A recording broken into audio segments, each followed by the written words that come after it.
Boom, baby. We are live. Welcome back to Interview with the Man, episode 696.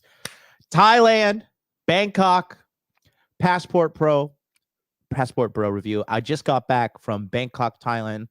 I've got it fresh in my mind for you guys that want a complete breakdown of the culture, the cost, the women, the food, what you can do there. I'm going to give you a completely uncensored, unfiltered report of everything you can do. But before we get going, you just got to watch this quick intro. I'll be right back.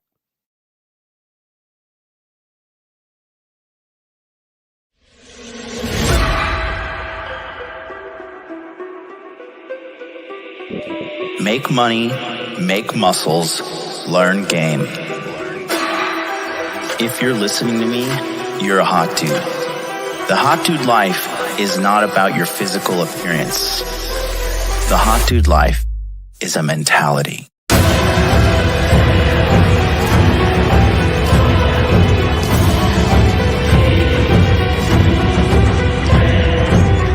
The Hot Dude Army is a global network, and the Hot Dude Army is everywhere.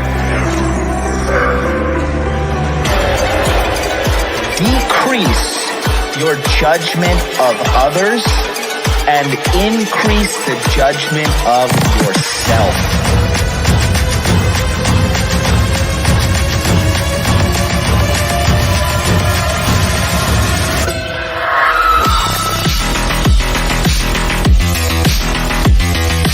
So you belong to the streets, huh? 100%.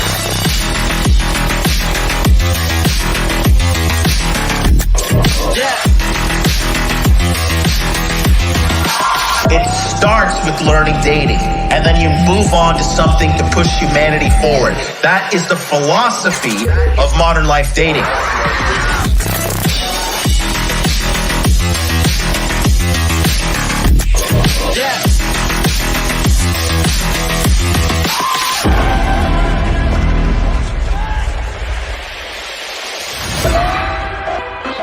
This is a textbook example of really good game.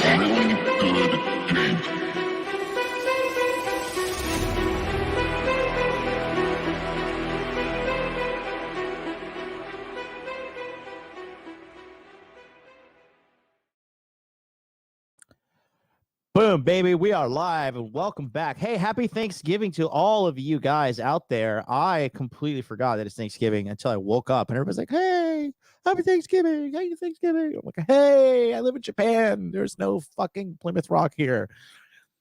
But it's good to be back. Took like a long little trip out to Thailand, scouting locations for the next upcoming iteration of the Passport Pro program. It is my deluxe in-person training conducted by me and my team. Phenomenal. I love it. Hey, Julian, what's up, man? Julian, if you want to come on the show, send me a DM on Instagram. I'm actually interviewing a bunch of guys that are going to be that are actually in Bangkok and or going to go to Bangkok or have done some time in Bangkok. So for all you guys in the Passport Bro community that we have rocking and rolling, I'm actually going to put the link in the private chat for you guys right now, but don't queue up yet. I'm going to talk a little bit, but I'll sit down. We're going to have Andrew from Legal Mindset joining.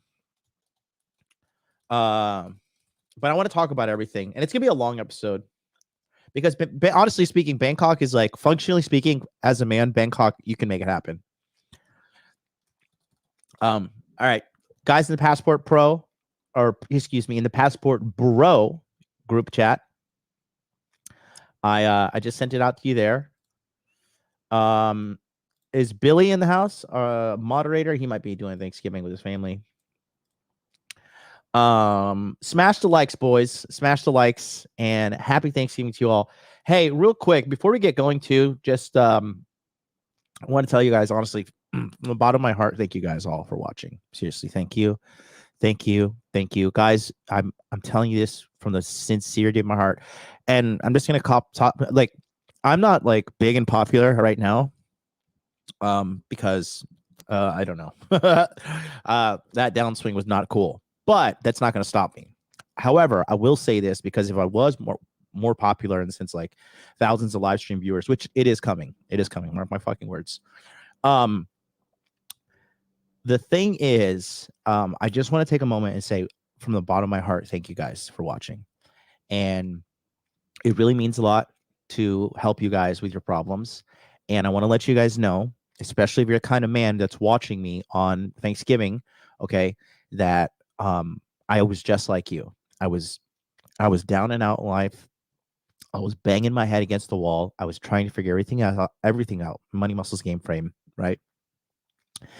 And I'd lost all my money. I had gotten my heart broken. I had gotten beaten up. Like every loss in life, I have fucking taken it. So that's why, that's why there's no better men's coach on the planet than me. And Money Muscles Game Frame, getting a guy's shit together, totally taking it from zero to hero, from loser to fucking big time winner. There's nobody better on the planet than me, period. And I'm here to help you guys out. I'm here to be your brother, your digital brother here, your comrade. Okay, I'm not in front of you. I'm not behind you, but I am beside you. And I just want to honestly say, on this day of Thanksgiving, thank you so much for subscribing. Thank you so much for being here. I truly, truly am beyond blessed. I am beyond fucking, God, I can't, my life is so amazing because of you guys. And I'm cooking up something pretty special. That's going to be coming out here soon. Maybe we're just gonna debut. Just watch within a week. But I just want to say thank you guys so much for being here. I love you all. I appreciate you, especially on this holiday, for being here with us today. That being said, I'm going to give you the most information possible. So before we get going, I want to ask I'm just gonna start pulling people into, and then I'm gonna start giving my take on things. We got our first guest. He's coming on.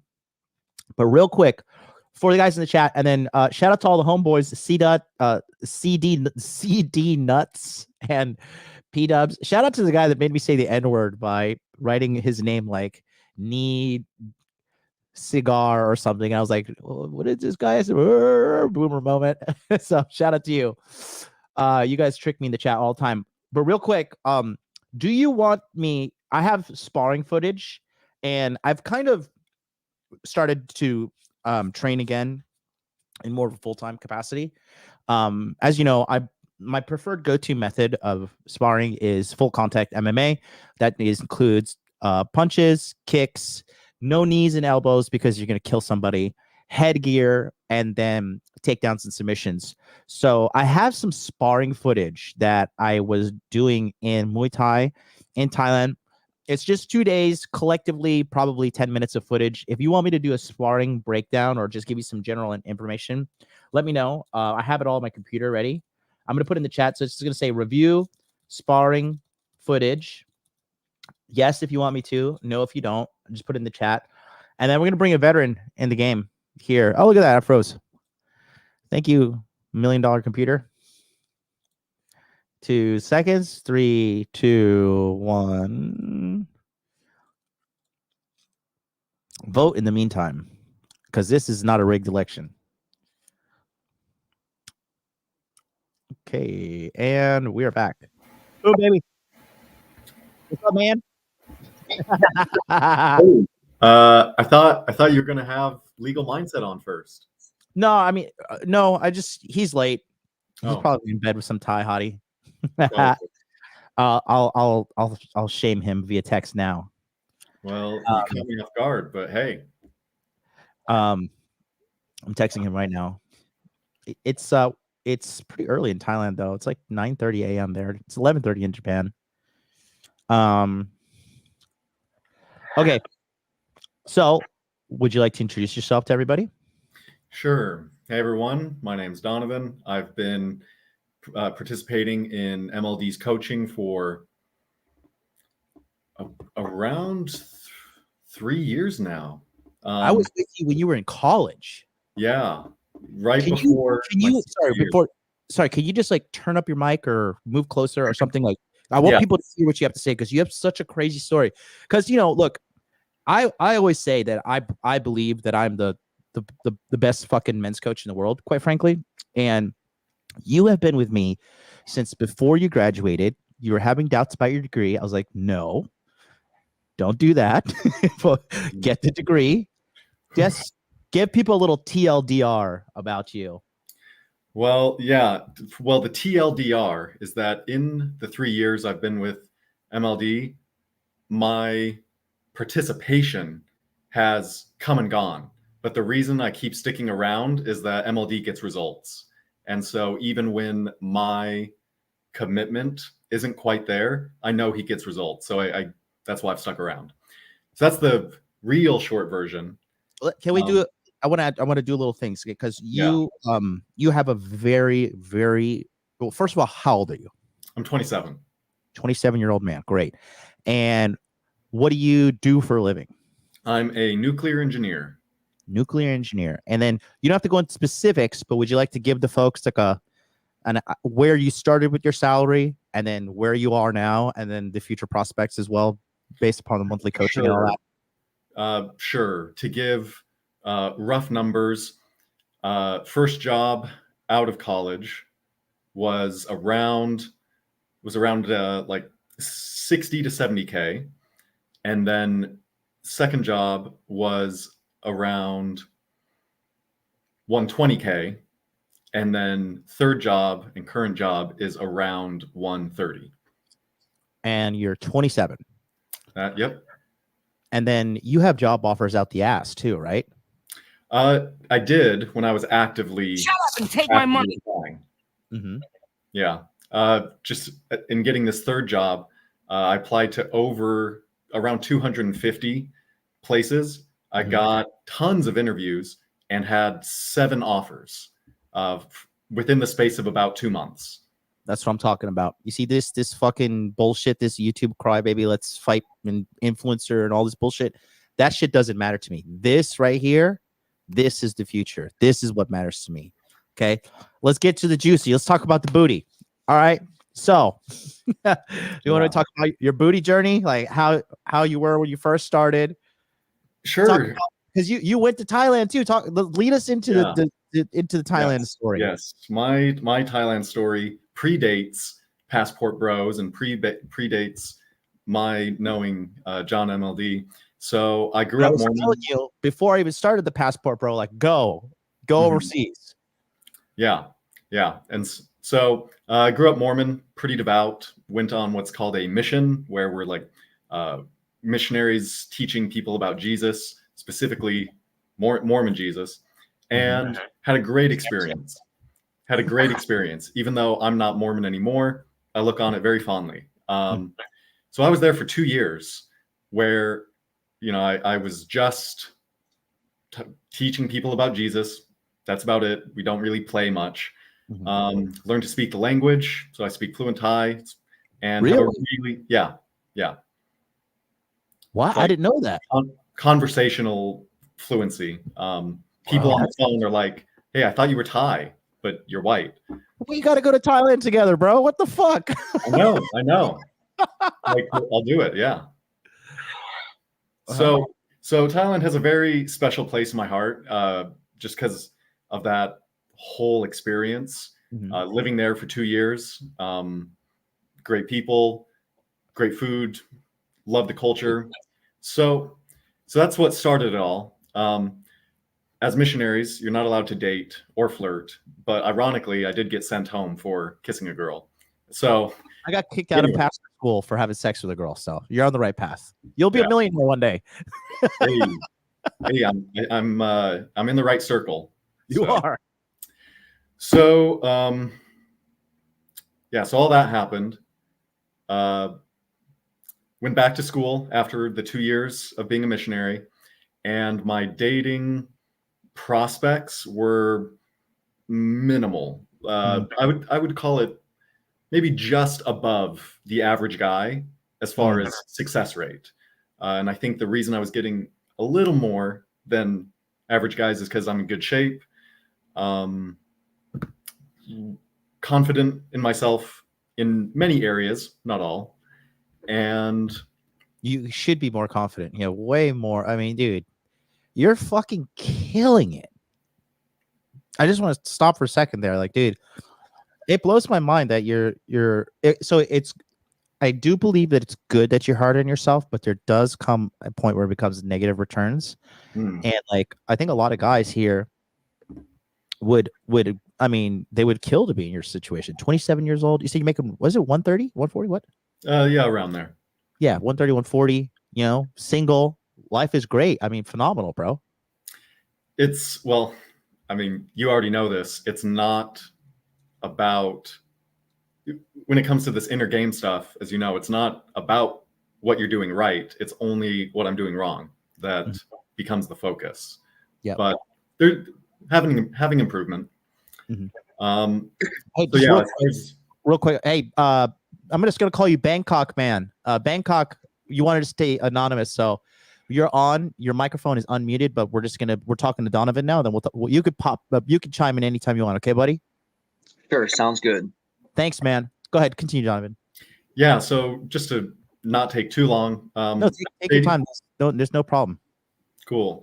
Dating prospects were maybe a little above average. I was getting some pussy, but not a lot. If I got it, couldn't really hang on to it, that sort of thing. And then the summer of 2019 is when I first found MLD stuff through YouTube. And that started that started everything else.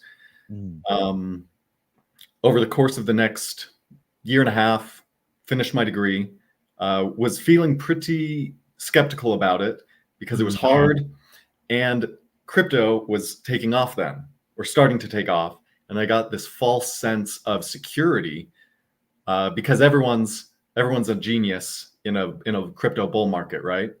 So I had a false sense of security that, hey, these investments are going up so fast, I'll just trade. Well, I'm glad that I finished my degree, because now I have income, not just capital gains, but income coming in. For the record, you were like, I want to quit my job. I was like, don't fucking do that. Don't fucking do that. Yep. True.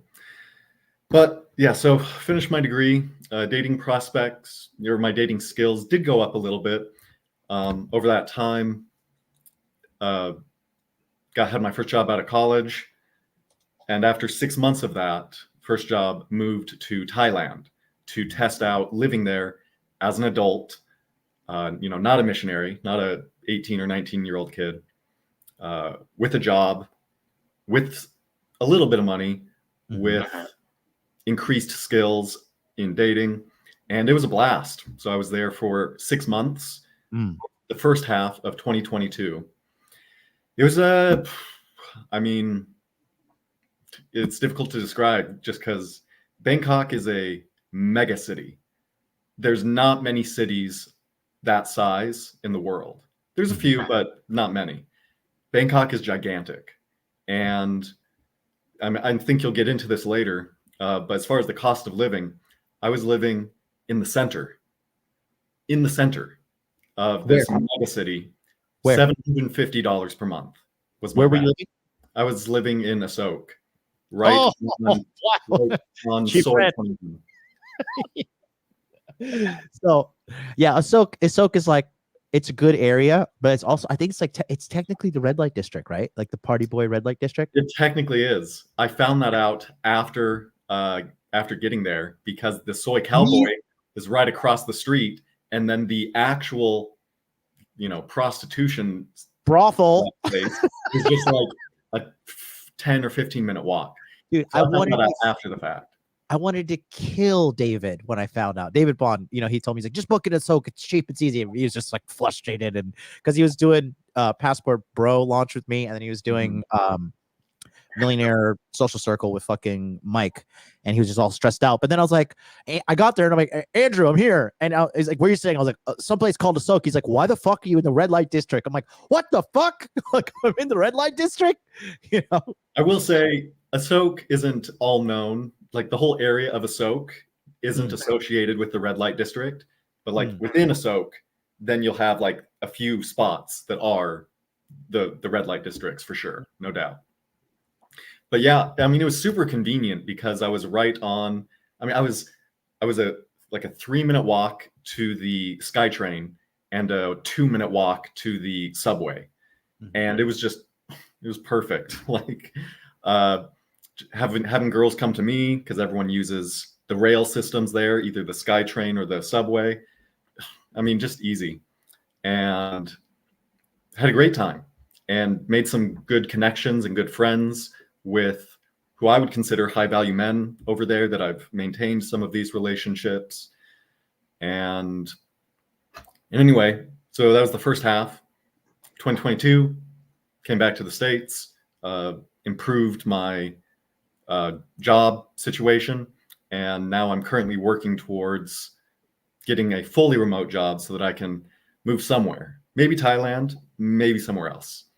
Because people think I talk shit, and people think that I'm like coping when I say, when you go abroad and you date girls outside of Western countries and you go back to America, it's like low-key depressing.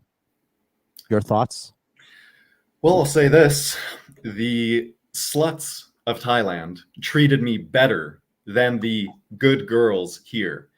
Cooking for me, like folding my... So I go and take a shower after, like finishing all over them.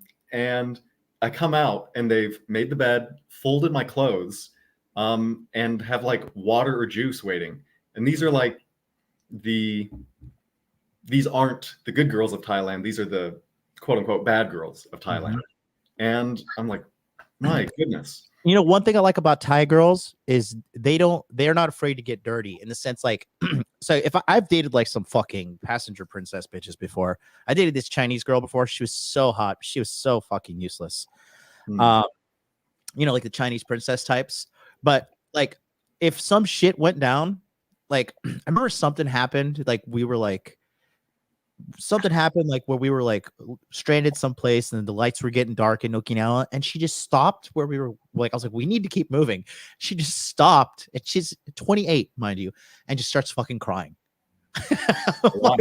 Because she's a princess. Like there's a certain type of Japanese girl that will do this too, which like if some shit goes down, they'll just like cry and freak out, and they don't know what to do. But if my cleaning lady here is Vietnamese, I fucking love her, and I love Southeast Asian women. I know everybody's like, oh, you just want to be with some third world bitch. I'm like, listen here, Shaniqua, okay, go back to fucking Waffle House.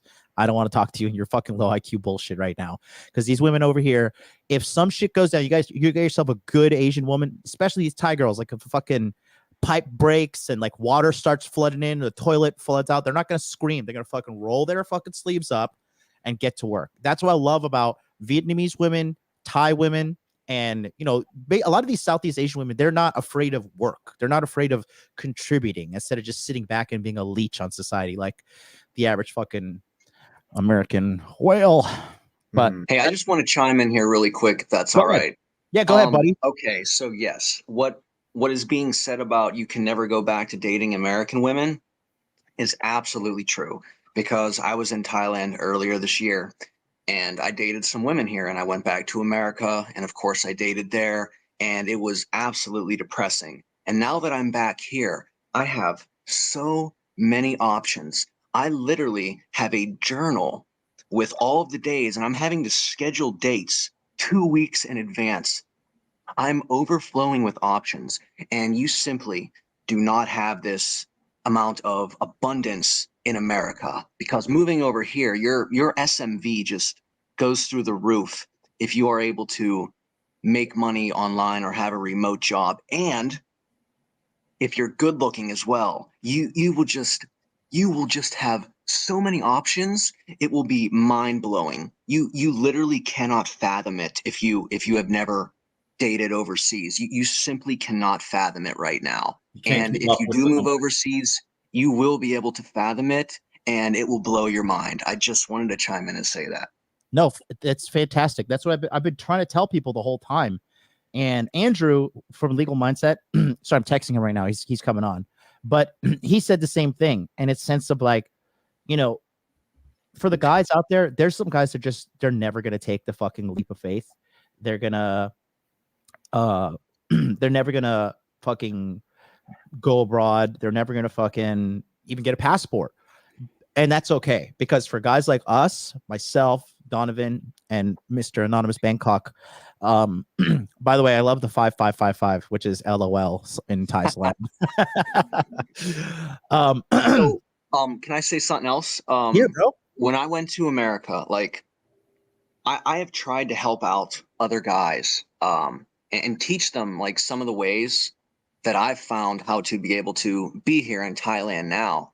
And when it comes to self-improvement and making your life better and really taking action, I can count on one hand. In fact, I would only know one person who has ever taken my advice, and I've tried to help dozens of people. It just, most people just will not do it. I don't know what it is, why it is people are this way, but they just are. And it's frustrating, but that's what I like about being in the Passport Bro Club, is that it's a club of like-minded men who aren't afraid to take the plunge. And those are the type of guys that I want to associate myself with now and in the future. Yeah, I want to add on to that. So the reason why the reason why it is so important for you to not do that, because your heart is in the right place, bro. You're a good guy. And I talk, and guys, just so you know, this motherfucking guy is offensively good looking. He's just being anonymous. So I wish you could show your studly face, but I understand you want to keep it on. That's fine. But this guy's a fucking Chad. That's why I started Modern Life Dating, bro, because I was trying to help my friends. I was trying to help people level up. To this day, I'm trying to help them level up. They don't want to hear it. So and the thing is, your heart is in the right place, but what you got to do, you got to take that energy and work on yourself. That's what I told Donovan as well when he was like trying to help his family and shit. I said, the best way for you to help yourself as a person, man or woman, is to help everybody around you is by helping yourself. Because now when I go home, before my mom wanted me to go to fucking be a missionary in the Canary Islands and fucking go to Africa and tell everybody about Jesus and marry this girl, Crystal, at church, who is 4 years older than me. Sweetheart, angel of a woman, amazing woman. I speak no ill will about her. But in the sense of, you know, then and her wanting me to do that, it's completely 180 now. Like my mom's probably watching right now. And she's like, and every time I go home, it feels so good to just take the family and be like, all right, everybody get in the car. We're all going to Whole Foods, get whatever you want. $1,000 the limit. Let's go. And buy the kids, whatever my brother has 3 kids. You know, my mom, she wants to buy that fucking soaps and shit from organic Whole Foods and all that. So it is really just so, this is going to sound like I'm trying to be like politically correct or nice for the camera, but I'm being dead ass when I say the most rewarding part about my success is helping my family. I love my family to death. You guys know in the Passport Bro community, like I'm in there day in and day out trying to help people. You know, one of our guys booked an entire flight to Mexico. He's the timestamp guy. I know you're watching this right now, my G. I love you. I know it's hard on you, but he missed his fucking flight. I was like, bro, what are you doing? How are you going to miss your fucking first flight by taking a shit too long in the bathroom? But it's all good. Anyway, I just said all that to add on. That's unacceptable. It's unacceptable. Yeah. So unacceptable. Make some other comments. Yeah, go ahead. So there's 2 other topics I want to touch on. And the first is the difference between Bangkok and the rest of Thailand. Talk about that. Huge difference. Yeah. So when I was there last year for 6 months, I lived in Bangkok, but traveled around a bit. When I was there for my Mormon mission, I lived all over the course of those 2 years. Bangkok is the megacity, and it's different from everywhere else. There are other cities of decent size, but they're not like Bangkok, and there's not a lot of them. I would say most cities in Thailand are like medium size, and then there's like a handful of big ones, and then there's Bangkok being the megacity, which for those who don't already know, like Bangkok is a hub for all of like Southeast Asia, Australia. Like it is a central hub for all of that, and that's why it's so crazy.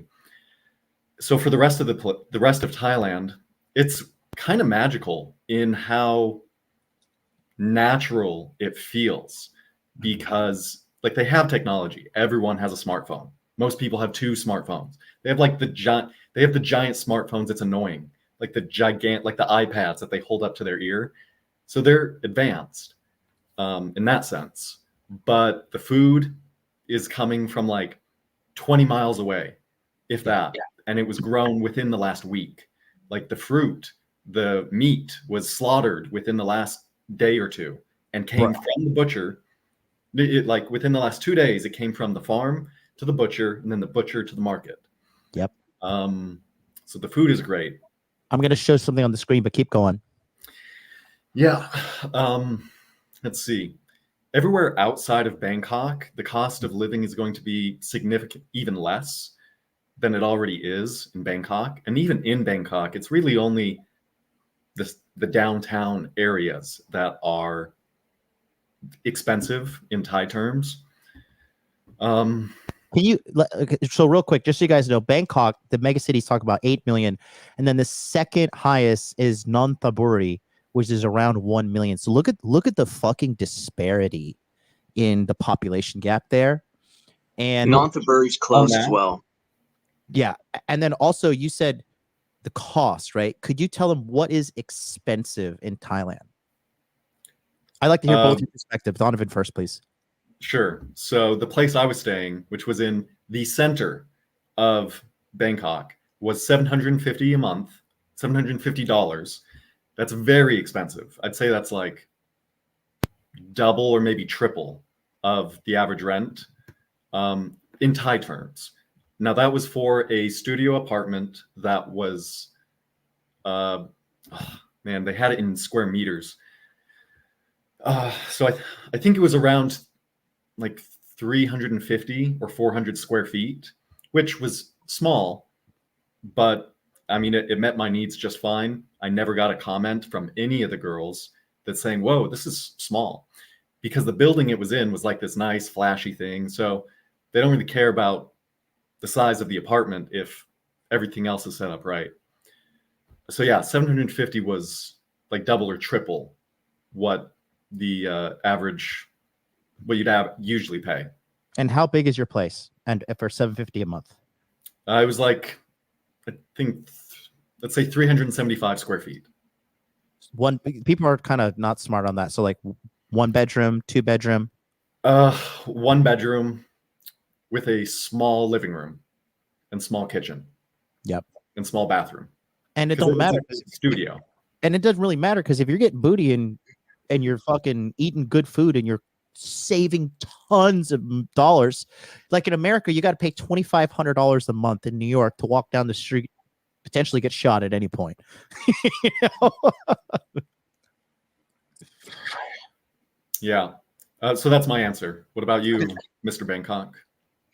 Yeah, so right now I'm in Phrom Pong, which is between Asok and Thong Lo. When I came here earlier, I was in Asok in the Nana district. I'm never going back there. I'm sure you guys know why. We already talked about that. But yeah, Why Phrom should Pong wait, but we understand, but could you tell the audience why they want to stay out of the Nana district? Yeah. So when you go to Nana, it's the sidewalks are crowded. There's beggars, there are scammers, there's Indians trying to sell you watches, there's drug dealers, there's ladyboys and prostitutes, and it's just all the bad of Thailand, all the degeneracy is centered in one place almost. That and Pattaya. But yeah, that's why you don't want to go to Nana. So comparing that with where I'm at right now, Phrom Pong is a night and day difference. The sidewalks are not crowded here. There's very, very few scammers. There's no scammers at all. No beggars, none of the stuff that you're going to get in Nana. Now, the place I'm in right now, I'm sorry, go ahead. And you're like in the Thong Lo area? Prompong. It's right next to Thong Lo. Right. It's like Prompong and Thong Lo are probably the two the best border. areas. Yeah, I would say they're probably the two best areas. But so Thong Lo, cost wise, Thong Lo. Sorry, just want to add for the audience again. Thong Lo is the area where the Japanese typically stay. And if you understand anything about like the socio hierarchy of Asia, Japan's at the top. And so they're real ritzy and snobby about what they want, rightfully so. And Thong Lo is super nice. They actually have certain red light district areas that are exclusively Japanese only. Did you know about that? yeah, I was actually with Andrew Esquire the other day, and he pointed one out to me actually in another place in the Ceylon district. But I haven't gone to see the ones at Thong Lo yet. They'll chase you out. You're not Japanese. That's right. Real quick. So, Oh, sorry. well, so the place I'm at right now, they actually opened a Japanese supermarket right across the road. I'm gonna go check that out probably tomorrow when I have some time because I'm going to look at some more condos this morning. But the place I'm at right now is an Airbnb. It is small. It's really small, but I needed a place to stay for my first month. Now, what John says about the size of the place you get initially doesn't really matter because I've been here a week and I've already had, 3 girls come back to this condo and the room is small, but it did not get in the way at all of what needed to happen. So, and the cost you're going to get for everything here blows America away. So my apartment in America, I didn't even live in the city. I lived in the middle of nowhere and I was paying about $700 a month. Here, I'm probably going to be paying about $700 a month, maybe $750 depending. But and that's what expensive. I'm getting at, that's expensive. yeah, Bangkok. for here, $750. Yeah. It's so this is it's in Prompong. The condo I'm at is really nice. Out of every place I've looked at, this place had the best gym. It has all of the equipment I need. And when I go up there, there's usually only me, maybe 1 or 2 other people. So it's very private. It has everything I need. And it has a sky pole. It's the tallest building around. I could see out everywhere. Yep. It has seating up top.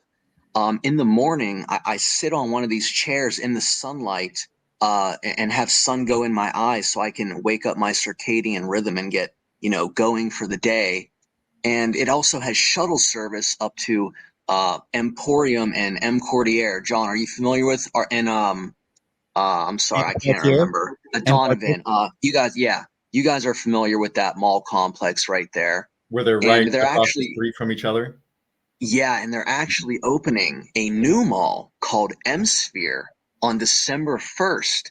And it is it's going to have an IKEA in it, which I found kind of interesting. But for the cost, like even $750, the one I'm looking at is a 1-bedroom. It's very, very nice. Again, you get 1 bedroom, good couch, nice bed, TV, gym, shuttle service, pool. There's a 7-Eleven a minute walk from here. There's a Japanese market right across the street. And because you have the shuttle service, which is very important for any of you guys listening who may want to come to Thailand, if you live far away from the BTS, the shuttle service takes you right to the BTS and it can bring you back. You need to be near the BTS or have the shuttle service be able to take you to the BTS, the SkyTrain system, because this is what's going to allow you to navigate Bangkok easily. And Prompong is right next to Asok. And Asok is where the SkyTrain and the subway MRT system intersect. So you can meet at various different places around there because all girls in the city can come to you. I had a girl come from Rang Sit the other day, which is an hour and a half away. But because she was able to take the SkyTrain, she didn't really have to do anything. All she had to do was sit on the SkyTrain. So I think living in the middle of the city is probably your best bet if you want as many dating options as possible. And if you are into fitness and health and the gym, you probably want a condo with a good gym. That's at the top of my list. So, yeah. And a lot of these places have gyms and pools, just standard. By the way, guys, these numbers are pathetic. You need to smash the like button right now. We have like over 130 something people in here, and we only have like a few likes. Smash the like button is most important, more net metric for YouTube to get something out. So I'm going to show you guys the place that I just recently stayed at. Full transparency. Hopefully I don't dox myself. Anyways, this was my place that I stayed at in fucking my most recent stay. So if you take a look here, right, this is the pool. Okay. There's no winter in Thailand. Fucking amazing. That's another side. This was actually my unit right here. I don't know if you can you see my cursor? Like right here, this is where I was staying. Yeah, it's beautiful. Oh my God. It was phenomenal. So this is I saw people working on the balcony out here on these tables. My biggest thing though is when I start to see white women in the atmosphere, I get a little worried. I'm like, oh no, white women are encroaching in with their fucking society ruining values. Yes. Know? It's only John, just to chime in with that, I went out with a white woman yesterday, and to a Thanksgiving type meal, and where was she from? Austria. Okay, that's European, East European. I mean, that's West Austria, but it was like she was from the West. I think I'm giving up on white women, man. Asian women only from now on, dude, because the dates I've had with them since I've been here have been just phenomenal. And last time I came here, I went out with some white women too, and it's just the same thing over and over again. It really is. Yeah. I hate to be that way, but it really is the same exact thing. So yeah. Let me go back to this quick breakdown, because I want to show the audience that I'm not like, you're not going to be staying in some like mud hut shithole. Okay. So this is another view of the pool outside area, always summer again. That's a view from the upstairs. And so that's a little view of the courtyard. I was chilling there when you guys saw me uploading on my Instagram story by the pool. I was literally lounging on this thing. There's a nice little shaded area. Minimalist gym, but it's free. It's included. A lot of these places have gyms. This is the interior area you can just hang out with. They have a little golf court there to cart you around if you need be. This is by the bus terminal if you can ride the bus. This is the bedroom. Very simple bedroom. There's the living room. Very simple as well. Donovan, guys, I had such a crazy night on Friday. I don't even know. I misplaced this fucking coffee table. I just woke up and the coffee table was missing, and the cleaning ladies found it. I can't talk about. I'll tell you guys offline. But the TV is there as well. You got air conditioning in both rooms. The only downside to this place is there is no kitchen. However, look at that bathroom. And then in Thailand, you could just order fresh organic food all the time for like literally maximum. If you're dropping mad dough, like $15 a meal. And I'm talking you're dropping mad fucking dough. These are some clubs. These are some places in the area. That's the mall we were talking about. There's the bus terminal at Ekamai. That's a good area. And then just so you guys full transparency, I'm going to show you guys this as well. If you look here, this is my receipt, and I was there from six nights, November 15th to 21st, and it was only $319 for wow. And that's expensive. That's expensive for Thailand. Yeah.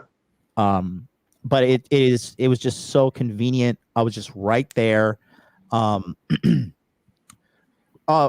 Before we continue, I want to ask you guys a couple more questions. So let's forget about girls for a second, because I have a whole list of things I want to get into, but I want to ask you guys these questions while you're here. Hey, John. Yeah, go ahead, Donovan. I don't mean to cut you off. I was just going to say, if you want to share another example of what you get for your money, you could check out one of my, I think they're the highlights on Instagram. I have one called New Condo. Okay. It's, let's see, 1, 2, 3, 4, 5. It's the 5th highlight. And that would just show an example. I guess it only had like 2. Pulling it up right now. Cool. Is there anything that's going to get me canceled if I open this New Condo shit? No naked bitches dancing? All right. No, there's not.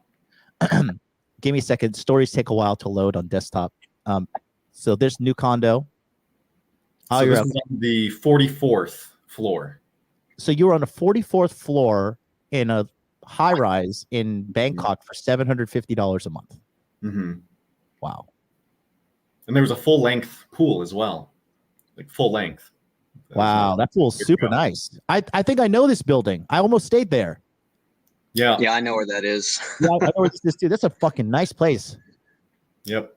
I liked it. Wow. Someone in the chat said if you just get out of the city center a little bit, your rent will drop significantly, and they're definitely right. All of this, and I learned that through my experience. I probably wouldn't stay in a soak again.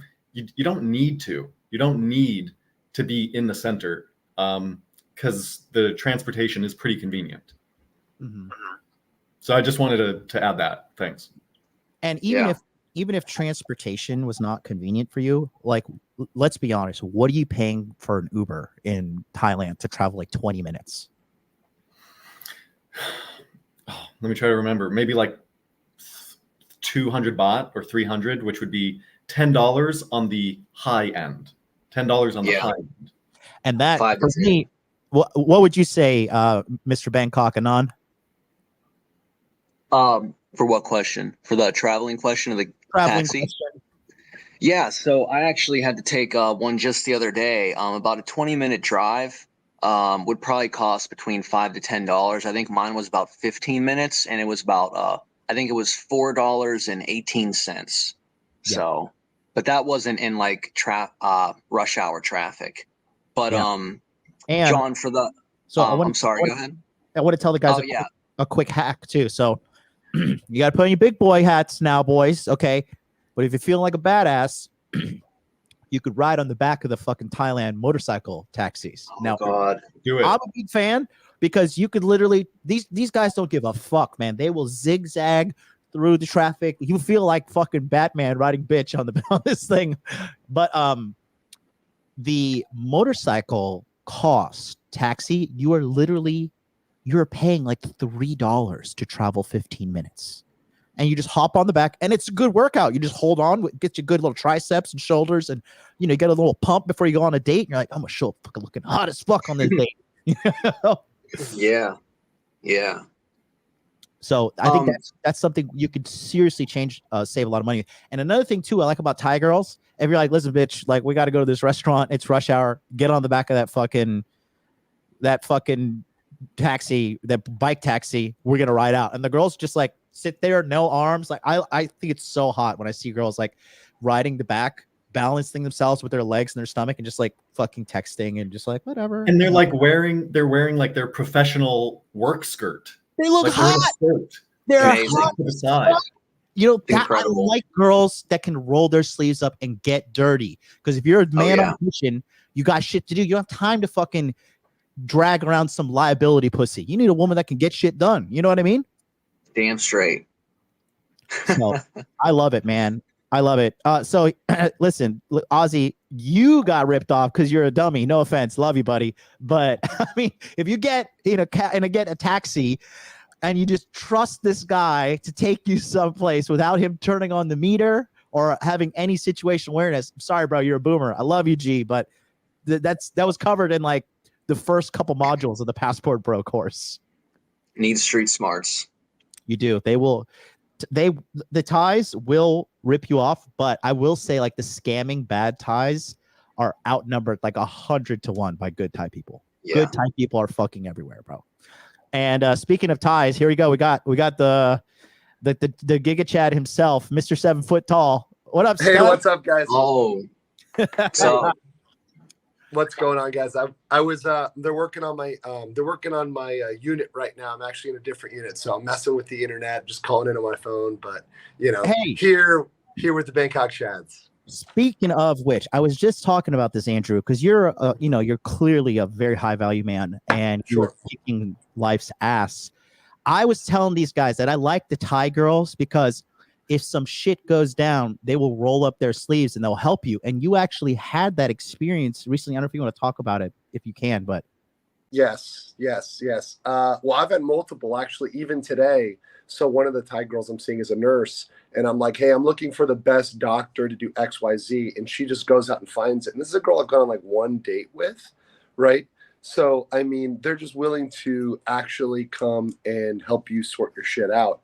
I mean, I've had that happen time and time again, where like if it's something that's even Tell me what even happened something. recently.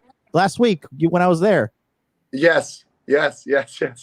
Like every single time, like it happens so often, John, that I don't even think about it anymore. Right? When I invite a girl, because you said the pipes in your condo broke and yes, your apartment was flooded with yes, water last week. yes, completely flooded with water. So all of a sudden they jump in there, and it doesn't matter whether the staff came in. There's a girl in there cleaning it up immediately, like helping to clean it up immediately. My landlord came over, immediately sorted the issue. By the way, landlord's a woman, right? Immediately sorted the issue out, right? It was like a instinctual thing. But you know, beyond that, I needed help packing and moving. I had to move from one apartment to another. Guess who helped me do that? A girl, right? You know. How So many it's dates just have like you gone on with that girl?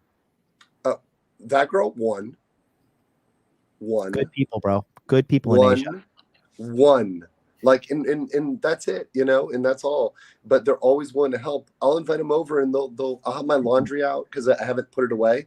They'll help me fold it right immediately without asking, right? Without asking, without trying to say, oh, I want $100 for this, or I want $50 for this. Just do it because it's the right thing to do, right? Because it is the right thing to do, right? I mean, if it was, look, if I came over and I saw John had a bunch of heavy shit he needed to lift, I would just help him move it, right? Because that's what friends do. They're like, oh, you know, I see he's got an issue. Let me help you sort it, bro. Let me just do this real quick, right?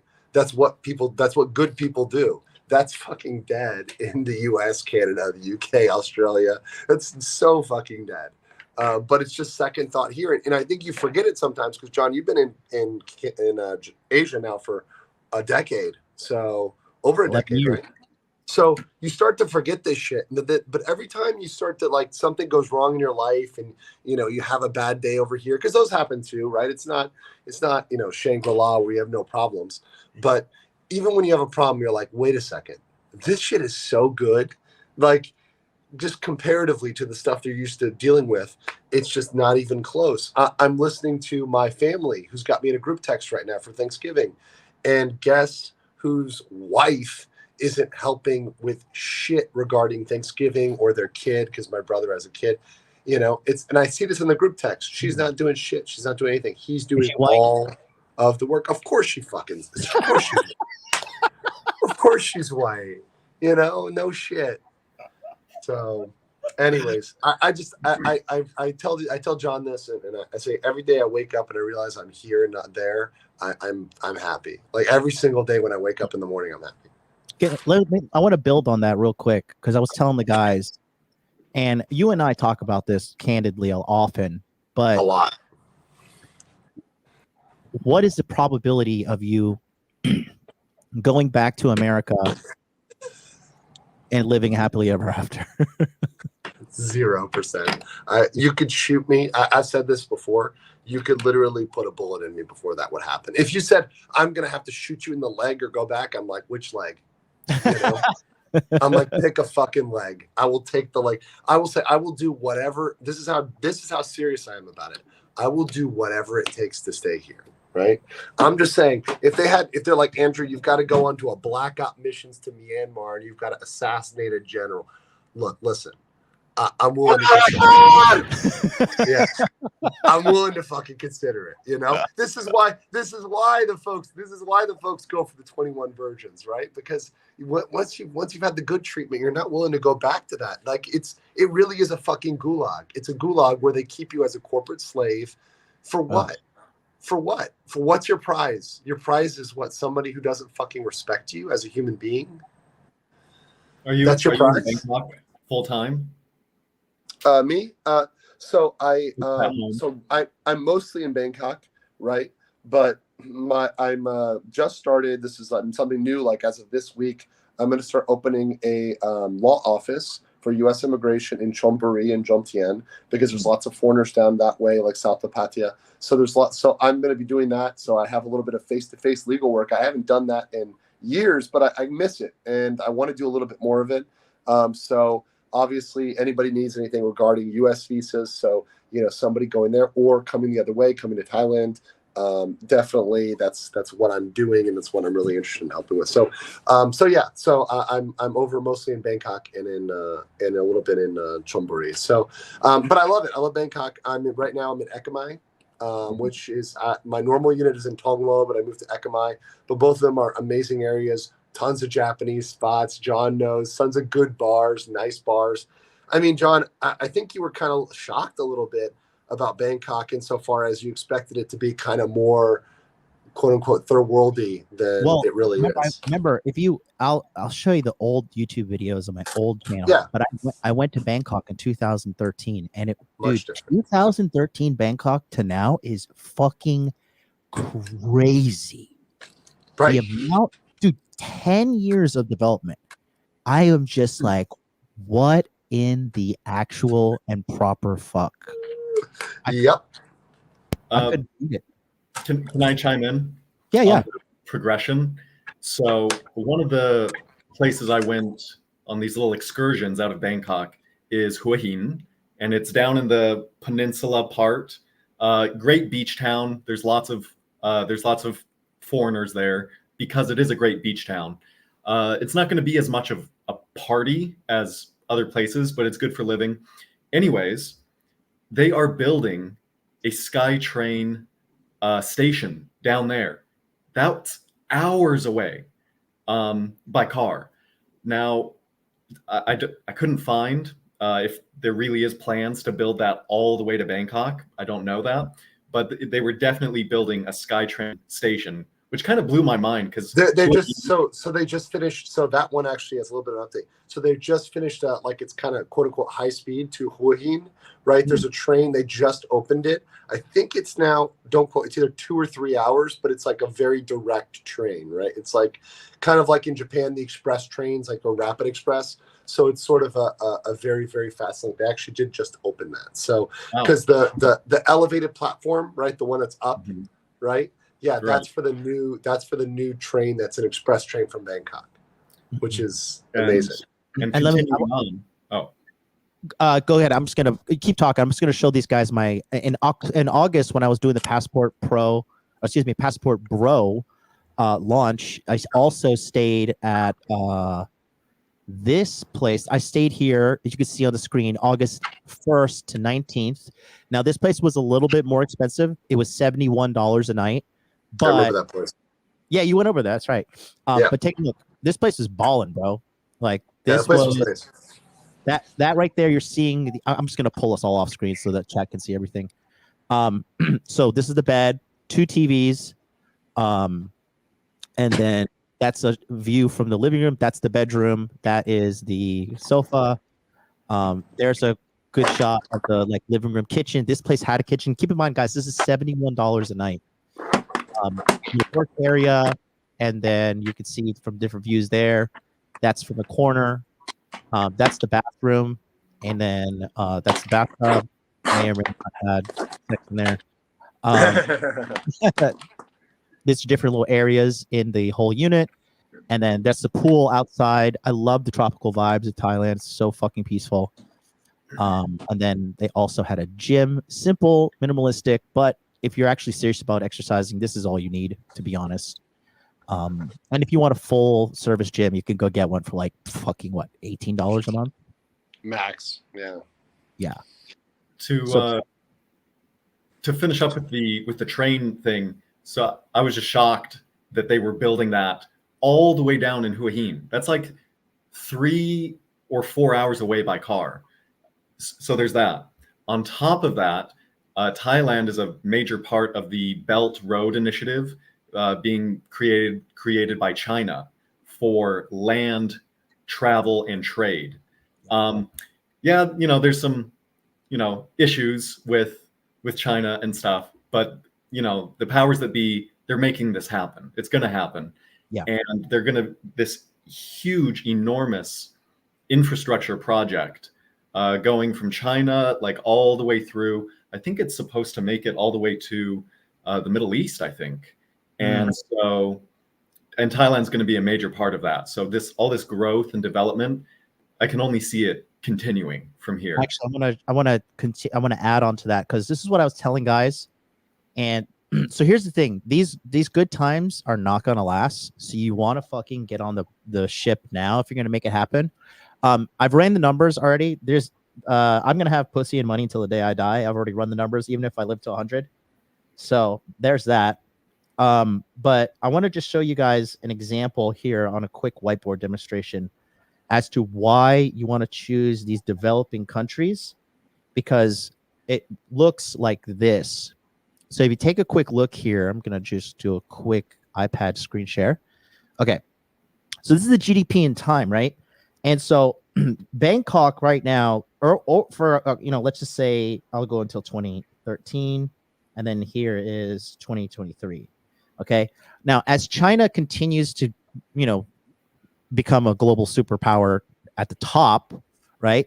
What you're going to see is the GDP is going to continue to go up over time, because there's just so much room and development. And another thing is Thai steel is a huge thing in Asia, because right now everybody's getting out of places like Japan. Well, Japan steel is okay, but a lot of the Japanese are moving into Thailand for the steel market, as well as the Koreans. This right here, this whole thing is happening in Thailand. It's happening in the Philippines, and it's happening in Vietnam right now. See, the thing is, America is like this. America, we have so much GDP because we've been the lead fucking economy in the world for like literally since like the fucking end of World War II. So America's like GDP is like this. Like it's pretty much stagnant. That's why you have high rent, high food costs, everything's expensive, and everybody's fucking unhappy because the economy is, this is the problems of late stage capitalism, is because you have to just keep going up for it to work. But in these developing countries right here, all these people quality of life is going up, so everybody's happy, everybody's hustling, everybody's making money. So that's why these developing countries, like people are like, I don't want to go to no third world country. Shut the fuck up. First of all, you don't have a passport. Second of all, you can't even spell your airplane. Okay, like get out there and see it with your own fucking eyes before you start judging quickly, which people love to do. But anyways, that's just a quick little explanation. Andrew had to pop off there because he's doing some stuff. Anonymous Bangkok, you want to roll? Andrew's back. I think he's on the computer now. Welcome back, Sorry Andrew. about that. I was just I'm here. I just had to put some stuff on, but no. But one thing about the Chinese thing, let me comment about that real quick, because some people may interpret that the wrong way. So China's the a good thing. Yeah, it's a good thing. And here's the thing: they're not cucks to China. In fact, there was just a major news article. You can actually look at this. So they want everybody's money, but they're not going to give up their sovereignty over it. So there was a suggestion by Chinese agents to put Chinese tourist police patrolling alongside Thai police, because there's some worries. There's some worries amongst the Chinese about the safety of Thailand. Nice. That was immediately thrown out. So they immediately rejected that. So anything when it comes to their sovereignty, they're not willing to do it, but they're willing to take money from all countries. And it's a smart tactic. You look at Ukraine versus Russia. People have lost so much money picking a side in that. They're like, no, we don't care. We just want to make money from both sides. Everybody can come here. It's tourism, right? Everybody can come here and hang out. It's like Casablanca. If you guys watch that old movie, where like you've got the Americans, the French, and the Nazis, right? But it's like, well, we're just taking money from everybody, and everybody can come hang out here, and we're cool, right? And it's going to remain cool for a while.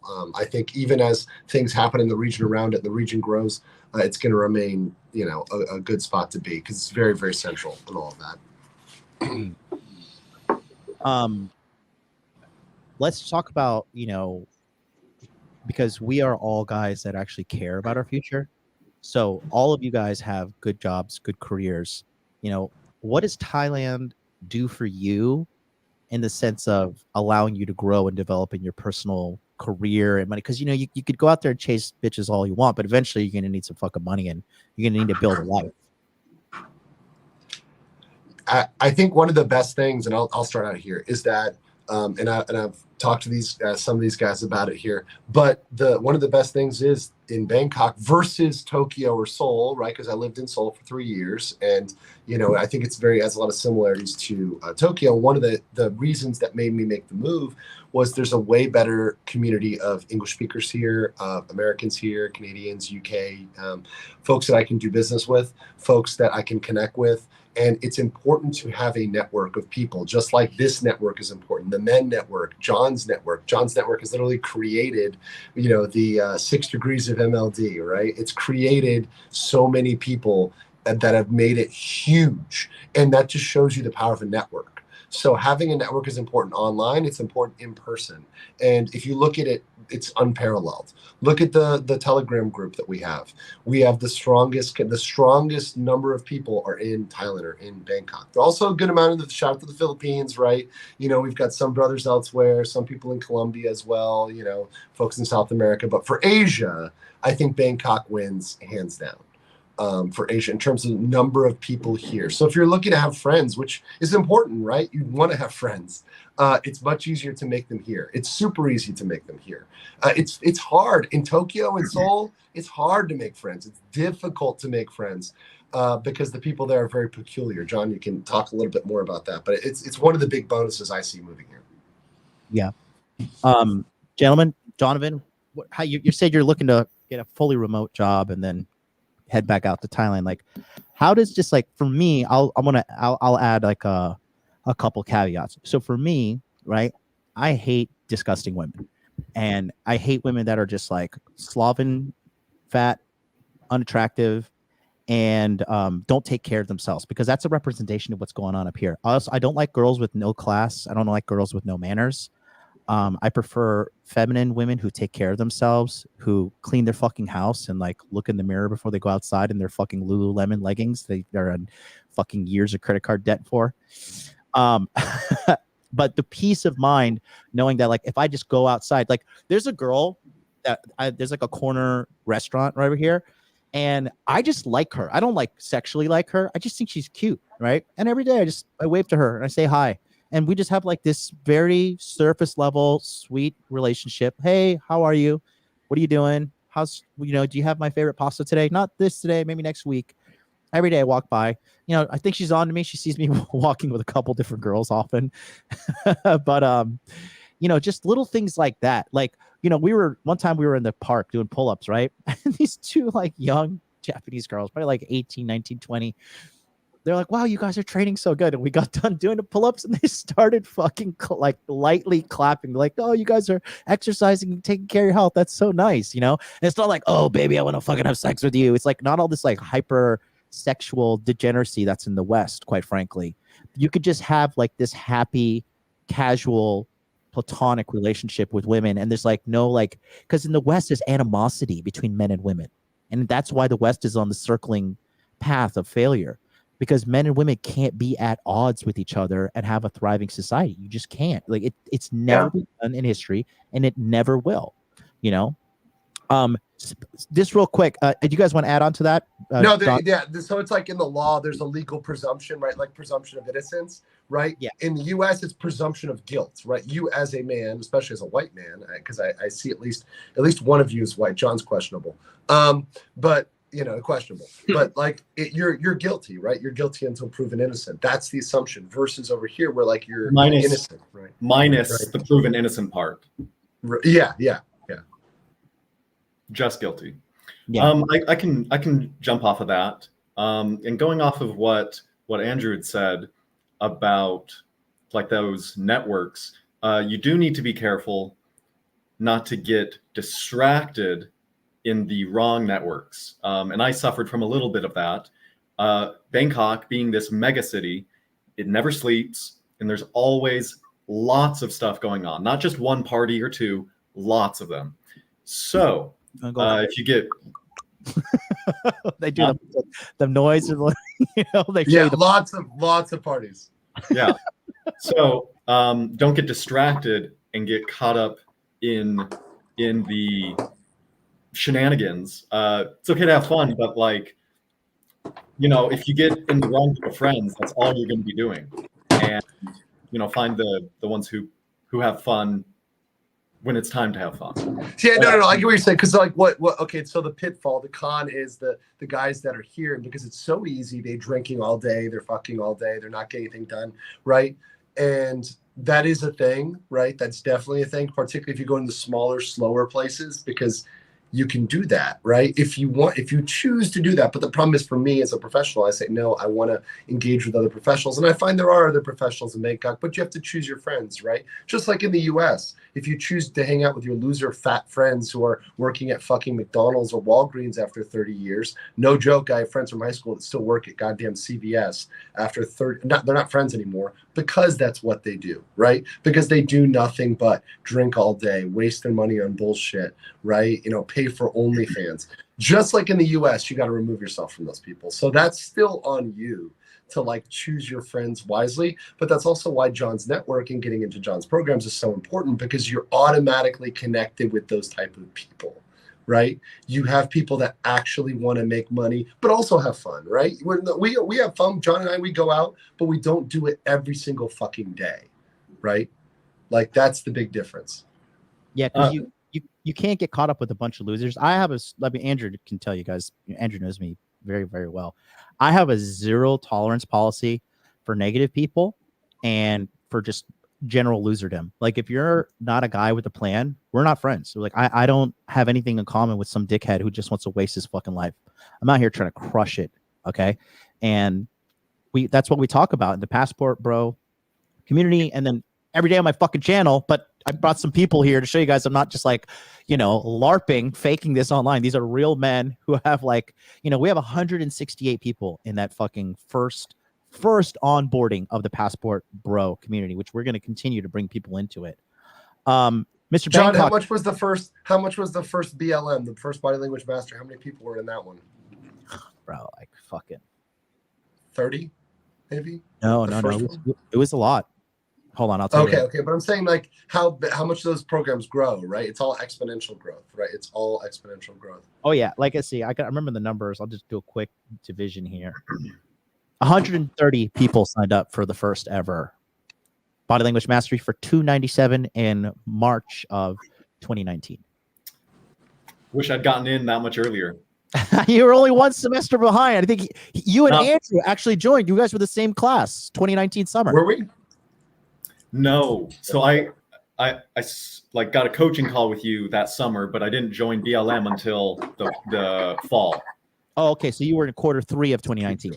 Mm-hmm. And he was quarter 2. And then Myron Gaines was quarter 1. So it was big moves. And it's not the price. It's not the price that I missed out on. It's that time. Those extra. There's a time. It's just 100%. It's a fucking time. That's every single goddamn time. Like, God, if I knew this shit 10 years ago, I would be on top of the world. Like Tate would lick my nutsack. Like it would be there'd be nothing. Literally it'd be unstoppable. But that's why you got to get in this now, right? I mean, it's not even a sales tactic, guys. It's legit. Like start fixing your fucking life tomorrow. Yesterday. Your life is not like the quality of a woman in America is only going down. The quality of life in America is going down. The food is fucking poisoned. Like I'm not making this shit up, bro.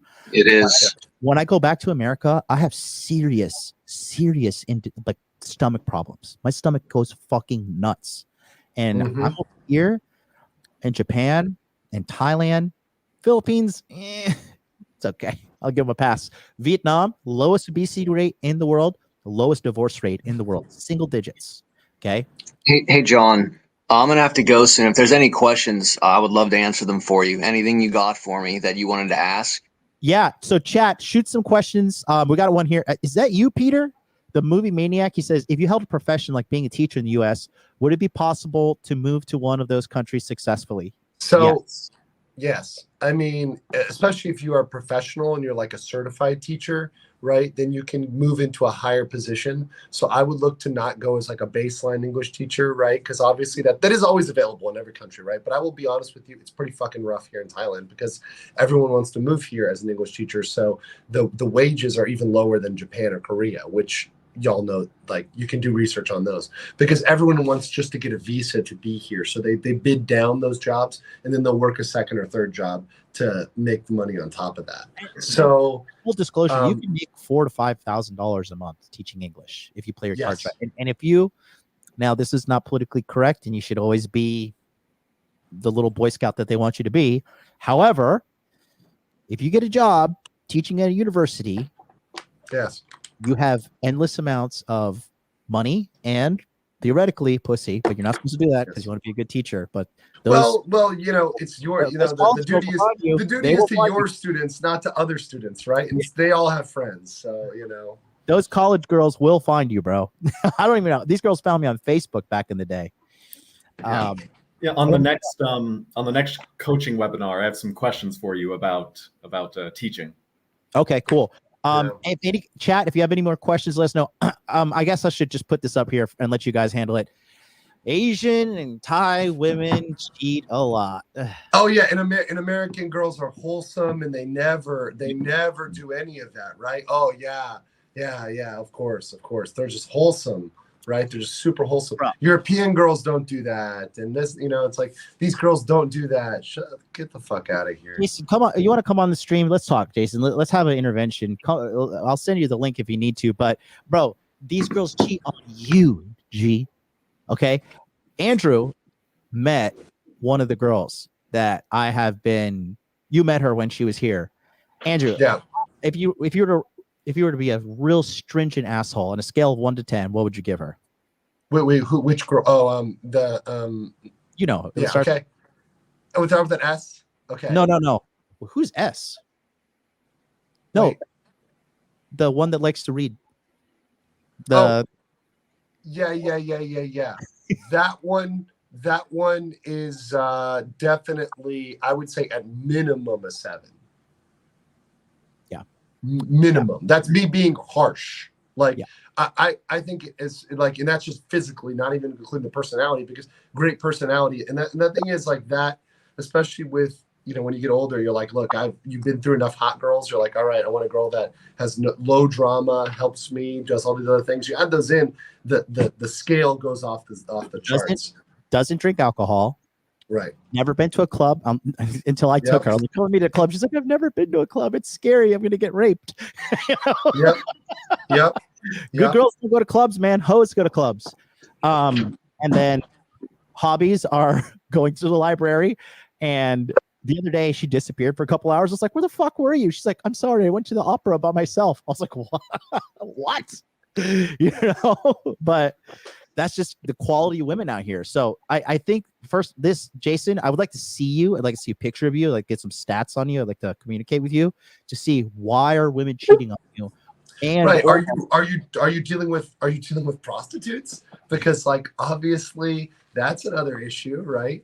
Are like what's your situation where you're getting cheated on, right? I mean, my John met my girlfriend in Korea, right?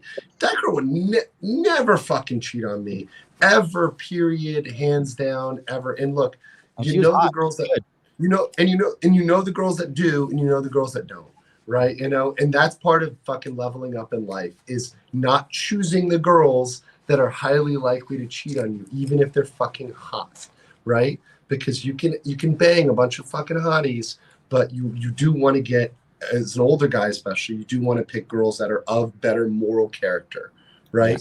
Yes. And that's on you, buddy. That's on fucking you and your choices, because you're choosing one over the other. Could I make one? I want to give some closing comments real quick if I can, guys. I got to go soon. But, make your comments, Donovan, and then Matteo. We're going to bring you on next, brother. Thanks for joining us, my friend, in your illustrious sex dungeon-looking bed. Go ahead, Mr. Anon. To all of the viewers watching, listen, guys. Time is not slowing down. You have to take action now. None of us here have started with much. I know myself. I had nothing. I was poor. And I really was down on my life. My life used to be really, really bad. But I made a decision one day that no matter what, I was going to turn things around and achieve my dreams and goals and make my life something that I wanted. You can't just be sitting at home on your mom's couch in the basement, just watching these videos and getting all of this advice, but never taking action on it. You have to start today, and you have to start taking at least a small step, figure out a way to make a lot of money, get a skill that other people don't have, that you can be better than everyone else at, and leverage it, and get out of America. Get out of America, get in the gym, eat healthy, make money, just as John preaches, money, muscles, game, frame. Make it happen, guys. You can do it. You're going to see everyone in your life fall by the wayside. They are not going to accomplish their goals. Most people never will, just because they never even start. The most important part is just taking that first step. But yeah, guys, get after it. And John, thanks for having me on the stream, and all the Passport Bros. Andrew, I hope to see you later, my man. All right, see you guys. See you in 2 hours, bro. Peace. All right, See you later, Mr. 1 hour and 20 minutes, maybe. I got you, bro. All right, take care, guys. Be easy. Okay, Donovan, you wanted to add to that? Go ahead, brother. Yeah, a comment about the network stuff. So as a foreigner, you stand out. And because of that, it's like you have an automatic ticket to get in to some of these groups. Earlier, I was talking about don't get in the wrong network. Yeah, so you have like this automatic ticket. And so that's a huge advantage that you don't have in your home country, because in your home country, you're just, you look like everyone else unless you're doing something to stand out. Over in a foreign country, whether it be Thailand or somewhere else, you stand out just by walking around. And as you do more things to level yourself up, you stand out even more. So being in shape, grooming well, maybe wearing something that doesn't need to be super expensive, but it fits well, that sort of stuff. And some of my connections, like there's one guy I'm thinking of, really cool guy, successful in collectibles, and we met leaving the visa immigration office. And we started talking. We're both personable and easy to talk to, and now we're like really close friends, and we talk twice a week. And he's, even though I'm not taking the opportunities he gives me necessarily, he has this network in Thailand that's like, wow. And this all started because I met him leaving the immigration office. And so anyways, I wanted to add that just by being there, you have this automatic ticket into some of these groups, and it's your job not to mess it up by being a dumbass or blowing your money on hookers and booze and stuff. I will say, like, coming out to Asia has really made me understand what it feels like to be a black guy in America. Because like you're out here, you're like, hey, bro, these motherfuckers tripping, bro. Like, you see another guy, you're like, hey, we get it, I do that. I see black guys around Tokyo too. I'm like, we're both black out here, bro. Like, Yep. It's a big, like, the racism, the anti-foreigner sentiment is real. Foreigner, that's the key. It's like, it's not about your race anymore. It's about the fact that you don't understand the cultural, they perceive you as not understanding it. Right now, that's the difference is that whether you're here for 10 seconds or for 10 years, people do look at the color of your skin and they make an assumption about you. But what you were saying is very accurate.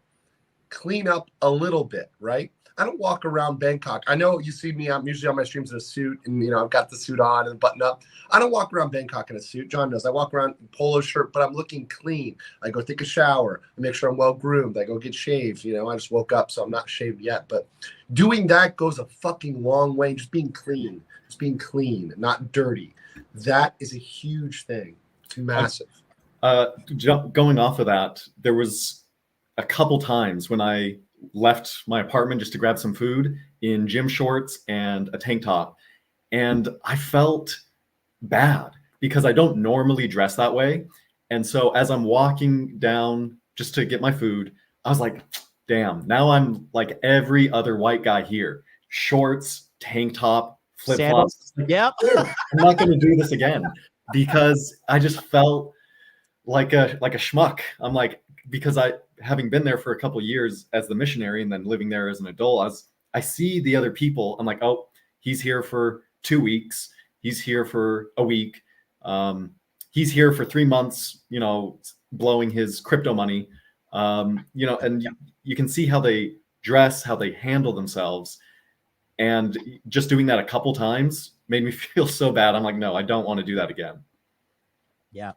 Mr. Matteo joining us live, but Mr. fucking big money, bro. Thank you for showing up, man. How are you doing, man? Okay, just checking in from Medellin, Colombia here, seeing what's going on. Yeah. So do you have any experience going out to Thailand or Asia in general? Yeah, I've been to Thailand a couple times. My first time I actually went for a month and just traveled around the whole country, all the way from Chiang Mai down to Phuket, and just went all over the place. Been to Cambodia a couple times, Laos, Vietnam. So yeah, I like Asia. Good stuff. And you're like what I tell guys they should be. You're an extremely high level passport bro. I don't know how much detail you want to go about like your earnings, but if you want to give the guys just as much or as little as you want, just because I think a lot of guys, they look at what we do and they're like, this is just so overwhelming and I could never do it. Could you like give like whatever amount of information about yourself you'd like to give? Yeah, so I work in the oil and gas industry. I do consulting. Before that, I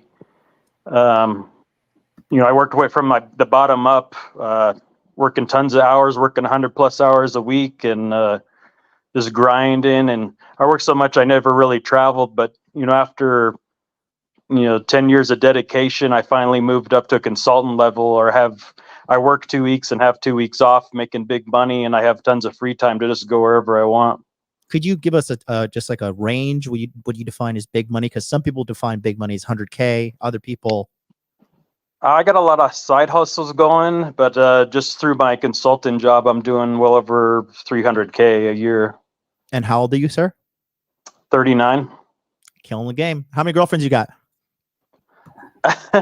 At the moment, just one. Actually, about 3 weeks ago, I broke my leg, and I know sometimes we talk about having a good girl that you can count on. So I asked her to move in and take care of me. So that's what I got going right now. Bro, what happened? You didn't talk about this in the chat. You break your fucking leg. What you doing breaking your legs? I was out flying my paraglider and had to make an emergency land and had to land in the streets of Medellin and ran into a building. No, you didn't. Please tell me you're wearing a Bro, that is a story, though. That is a fucking story. Yeah, no. What are you guys doing? What are you guys doing? I just came to on the ground, and I was like, man, I feel good. I'm okay. There's nothing wrong. And then I looked at my leg. It was bent the wrong way. I was like, oh, that's not good. Jesus. Were you wearing a GoPro?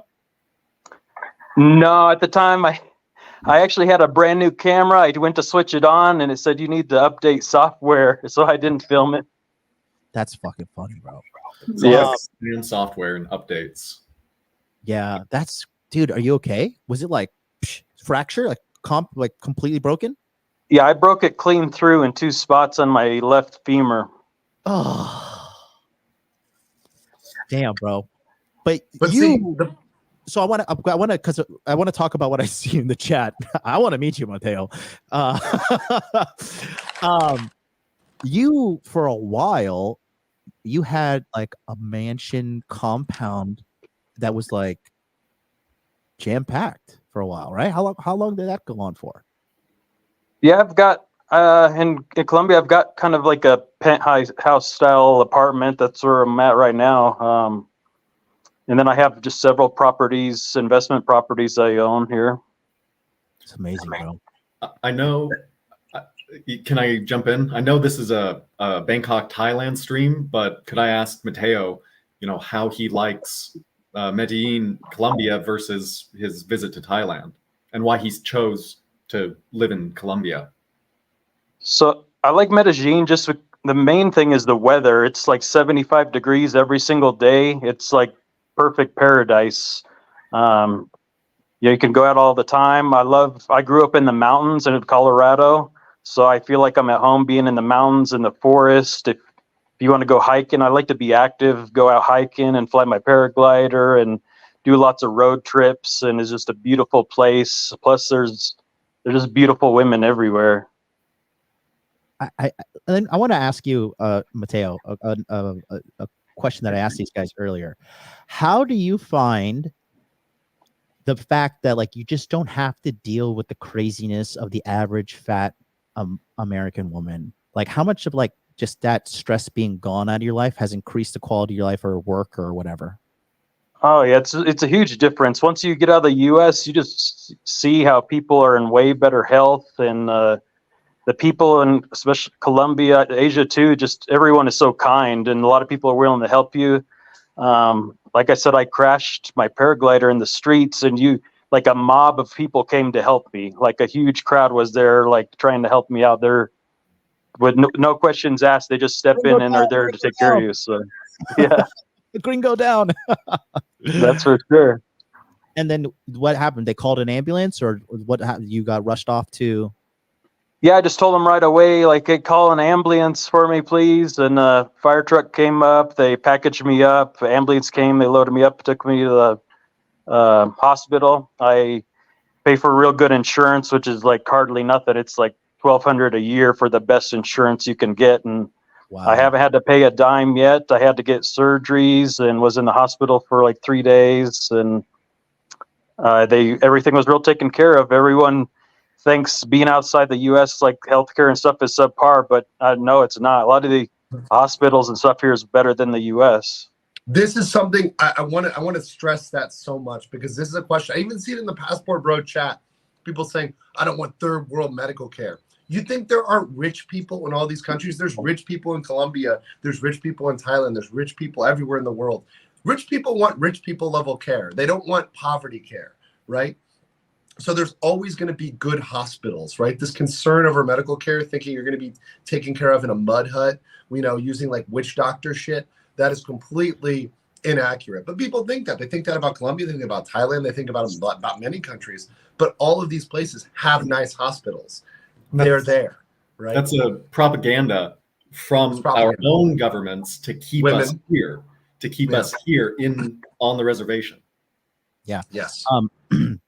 Another thing, I'm going to go into that a little bit later, but like I have my medical report here. I just went because I'm Andrew saw firsthand when I whipped out my scale in the restaurant. He's like, "Damn, this motherfucker's serious." Dude, at the restaurant, we're eating, and he's weighing all the meat. We're like weighing the steak, weighing the rice, weighing the spinach, fucking everything. Serious. The guy had a bag with him with a fucking scale in it. Super serious. So one of the most accurate ways to get the amount of fat on your body analyzed is something called a DEXA scan. And I got this from this hospital, and actually I'm going to show it to you guys later, but I got it from this hospital here in Thailand.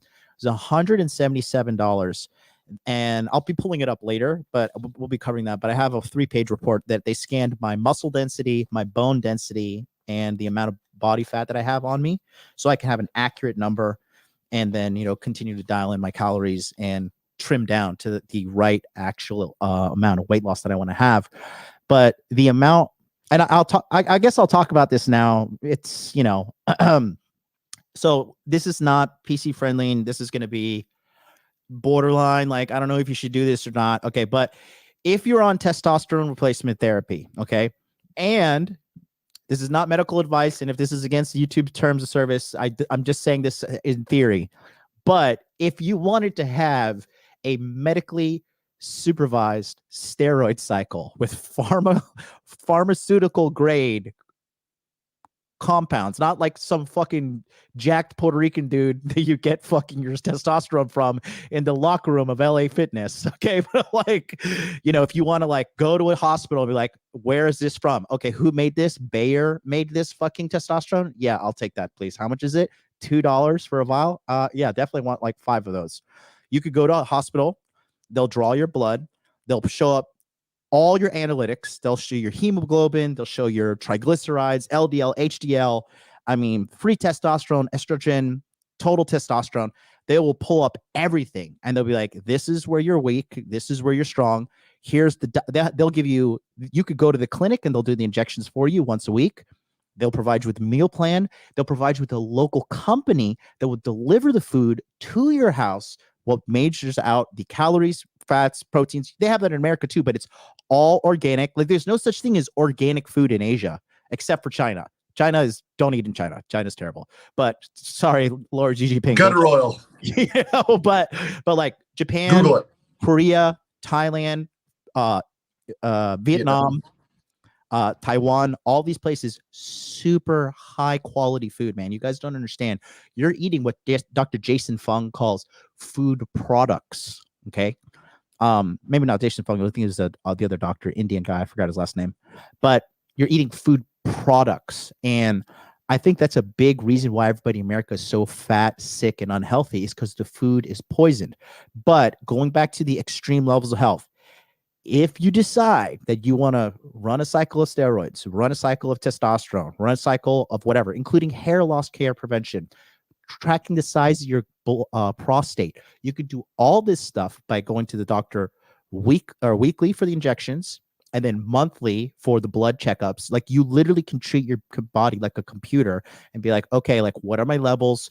What can I increase? What can I decrease? Like even here, the doctor said my muscle mass should be a little bit higher. I'm on the borderline.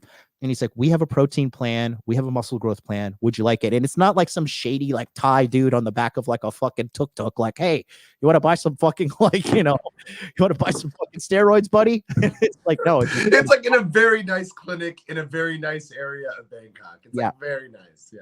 Dude, you could literally, there's a guy out there. He's a YouTuber, genius guy. His name's Vigorous Steve. A good friend of mine here in Tokyo put me onto him. And this guy is a genius, bro. And he's out there in Thailand and he looks like a superhero. Now he's doing a shitload of steroids. But another thing which kind of lets you know about when Donovan earlier was saying about the propaganda in the United States and these countries, a lot of people say steroids and stuff are terrible for you. But in places like Japan, steroids are completely legal. I could walk around with a vial of testosterone or steroids around my neck in Tokyo and not get arrested. UK, same thing. They just demonize it because it makes you more of a masculine man who's like, fuck that, I want to listen to you. Like you become more disagreeable, you become more aggressive in a positive way. And these things are not okay in America. But if you look at what female birth control is just excess amounts of estrogen.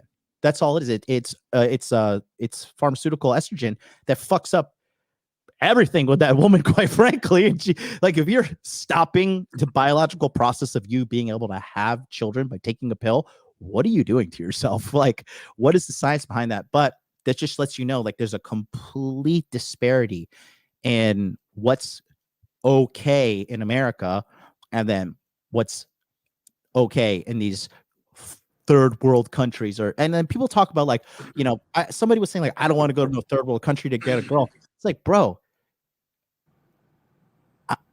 I'm in Japan. This is the third strongest economy in the world. I'm right south of Korea, which is one of the most booming countries in Asia right now. Like, if you come to these places, like, the closest thing you're going to have to a utopia on planet Earth right now is Japan, period. Virtually no crime. Thailand, virtually no crime. Okay. The days of America being at the top are absolutely completely. Well, the common theme, so when I was going out with Japanese girls, the common theme I was hearing from them was the ones that would go to the US, they had this idea of what America was. It's very common. They have this idea from movies. They watch, whatever, Princess Diaries, Sex in the City, whatever the fuck they're going to watch. They go to New York and they're like, it's a shithole. Because they weren't sold that, right? They weren't sold that, oh, this is it. This city is a shithole. They were sold it's a beautiful, sparkling thing where everyone's friendly and it's magical. No, it's not that. It's disgusting. It's vile. The people are nasty. It's not what they thought. And they come back and they're sorely disappointed. They're like, wow, that was entirely not what I expected. And I do not want to live there. So people that haven't gone there, haven't seen it, they may idealize it a little bit more. But folks that have actually gone there and seen it, they turn around and come right back. And, as a veteran of being in Asia for a while now, yourself and myself as well, the sentiment is changing. Like, if I talk to Japanese girls now, I'm like, you want to go to America? They're like, fuck no, it's dangerous. I'm going to get killed. Like, they're just like, I'm going to be killed. Like this one girl, it's so funny that you mentioned this, Andrew. She watched some musical, I think it was like West Side Story. And she's like, I want to go live in Harlem. I was like, no, you don't. You do not want to go live in Harlem. You will be raped. That will be your American trip. They think like San Francisco is still like the Beatles song. you know, and it's like they have an app to track how much shit is in the street in fucking in San Francisco. Hold on though. They cleaned it up temporarily for President Xi. Like for like 3 days, they cleaned it up for Xi. Just the little downtown core. But other than that, yes. So there is a global change happening in the shift of powers. And I'm telling guys, the best life you're going to get, the best way to live that top tier Passport Bro and or Passport Pro, because Matteo, Andrew, myself, we are Passport Pros, which is we are financially thriving abroad. We're not just English teachers and shit. And hey, I did the English teacher route. I have taught more English than you. I guarantee. I climbed my way from the bottoms of peasantry to like the fucking literal top 1% of 1% in Japan.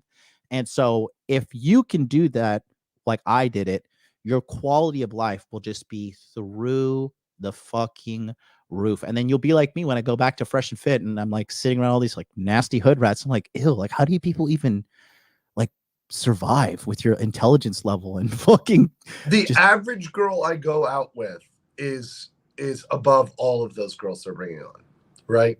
It's like they're not a single one of those girls is even interesting to me because the average girl is better than all of those girls, right? In Medellin, that does the same thing, right? The average girl you go out with is better than all of those hood rat nasty girls that you're having to deal with. My favorite is when they ask the girls to name 3 countries and they can't even do that. Or they name Africa. I love that one. They're like, name a country, Africa. Name a country. All the girls. Great. What's the capital of Dubai? Egypt.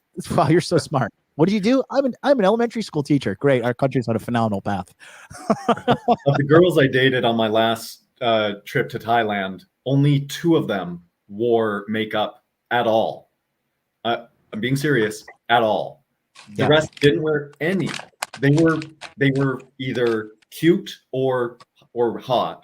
And the 2 who did wear makeup, surprise, surprise, both of them are these like Instagram hottie type of girls.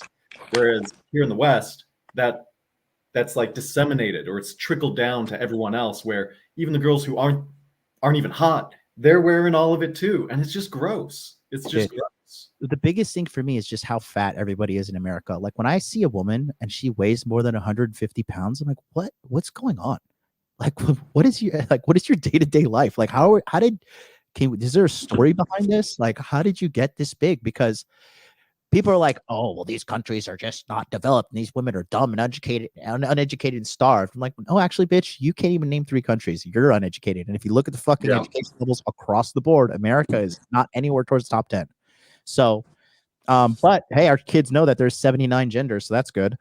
I want to go and do more in-depth stuff solo now. So in closing, do you guys want to say anything? Then I'm just gonna do a little bit of solo broadcast here. No, just guys, like the earlier guest said before he bounced, the time to take action is now. The time to do whatever you're going to do is now. I made the decision to come to Asia, first to Korea, right now to Thailand. I made that because I told myself, you cannot wait another year, Andrew. You don't have another year of your life to squander on this. This isn't something going to happen in 10 years or 5 years. You've got to do it now. So the first step is to take action. Maybe that's saving money. Maybe that's getting training. Maybe that's getting fit, because maybe getting fit is going to inspire you to do these other things. But you've got to do it today, not tomorrow. And I know John can help you with that. And if you need help on anything else, he's got a large Rolodex of guys to help you with it, all across the board. You need visa help with anywhere in Asia, you can come talk to me. My channel is goeastgentleman.com. My consulting is goeastgentleman.com. Anybody who's interested in coming to Asia or just wants to talk about it. I know about visas from Japan, Korea. I'm doing one on the Philippines pretty soon. Thailand. You want to talk about other countries in Southeast Asia, you can book a consultation with me, goeastgentleman.com. I'll talk to you. But let's say it's about fitness. He's got a guy for that. Money. He's got a guy for that. That's the importance of this network and what John has built. Good stuff. Thank you so much. Donovan, you could go next, brother. Sure. Yeah, thank you for having me on, John, and sharing a bit about Thailand. It's fun to reminisce. I'll just share that John gets results with the people he coaches, and he really does care about the guys under his mentorship. So that's my closing thoughts. Thank you so much, Mr. Big Baller. Yeah, man, Thailand's amazing. Every time I've gone, it's been a great trip. Some people say Thailand is the Las Vegas of Asia. It definitely is. It's got anything you could want to do if you're looking to party, if you're looking for nature, want to go to some beautiful beaches, be out on the boat, and you can do it all for real cheap. Amazing food. If you haven't been to Thailand, you definitely need to go. Good shit, man. Listen, guys, thank you so much all for coming on today. I know you guys are all important. You got shit to do. But really appreciate you for being on here. I'm going to do a quick water break, reload my cup here. But in the meantime, if you guys want to talk about the coaching that I'm doing, these guys are all graduates of my program. So take a look here. This is the easiest way to get coaching for me today. This is my Money Muscles Game monthly coaching. Take a look.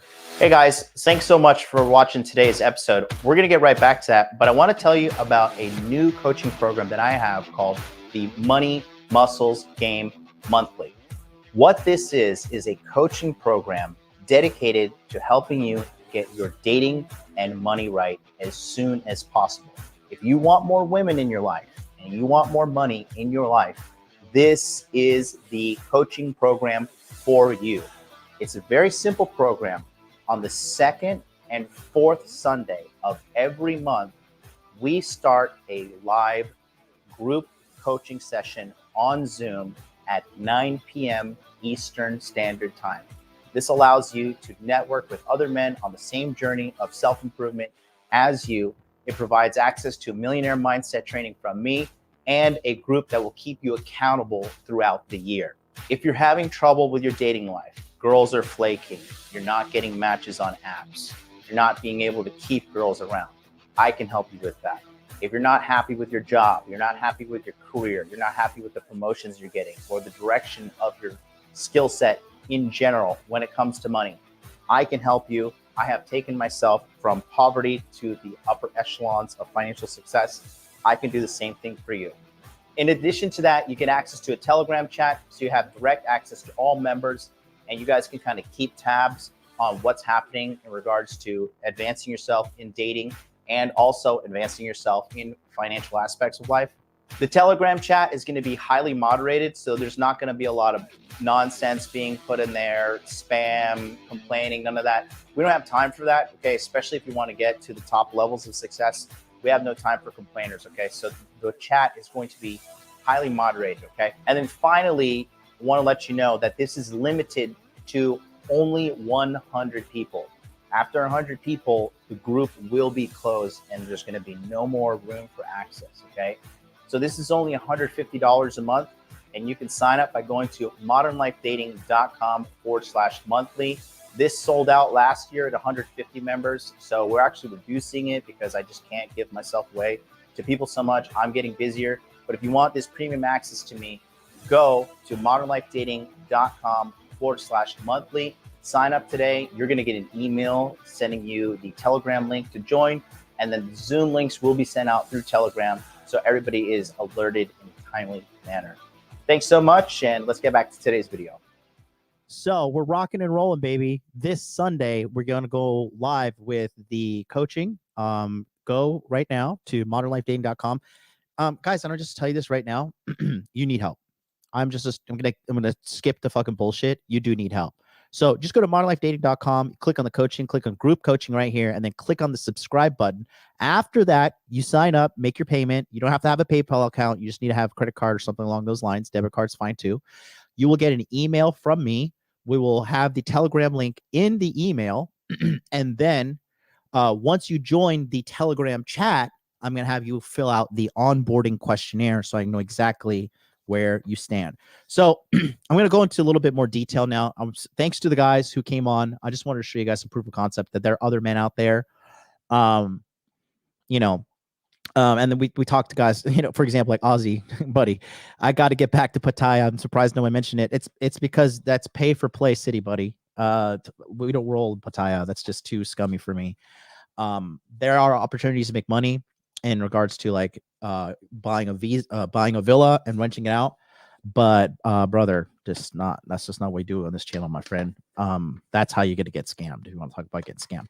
So I want to show you guys something real quick. So this is something I got done at the hospital, right? This is the Is Donny hospital, and then so here's an example. they analyzed, that's my femur. They analyzed my bones there, right? And then they give you a complete analysis of like where your bones lie on density, kind of understand like what's going on, your fracture risk. My fracture risk, I'm right at the end of the green zone. So I do need to continue to, increase weight training frequency. Because, as you get older, you're biologically decaying organism. You're going to die. It is what it is. So am I. Woohoo. But might as well go out feeling as good as possible. There's a picture of my spine. And then they gave me some results there as well. L1, 2, and 3, my lumbar. And then this was actually my body when they have you lay down flat on a fucking machine, and then they scan your body. So if you can take a look here, my fracture risk for this area is very, very, very low. And then the DEXA scan results are here. This is a scan of my entire body, bones, muscle, and fat. And then they also give you kind of like a heat map as well. So the blue is bone, the red is muscle mass, and then the yellow is fat. So if you can take a look there real quick. Sorry, I should have scanned these, but it is what it is. I need a scanner. And then my total body fat percentage is over here, which is 22%. My goal is 15%. And then they said, so technically I'm classified as overweight based on that BMI scale. But if you guys were paying attention on the episode of, does being short matter for dating, when I did the study, this area right here, overweight, is actually where most people, the most guys get pussy right here, because the BMI scale to an extent is relatively flawed. They want me to get my body fat percentage down. I'm right in the middle for my age, which is I'm going to be 38 in, Jesus Christ, like 8 days. But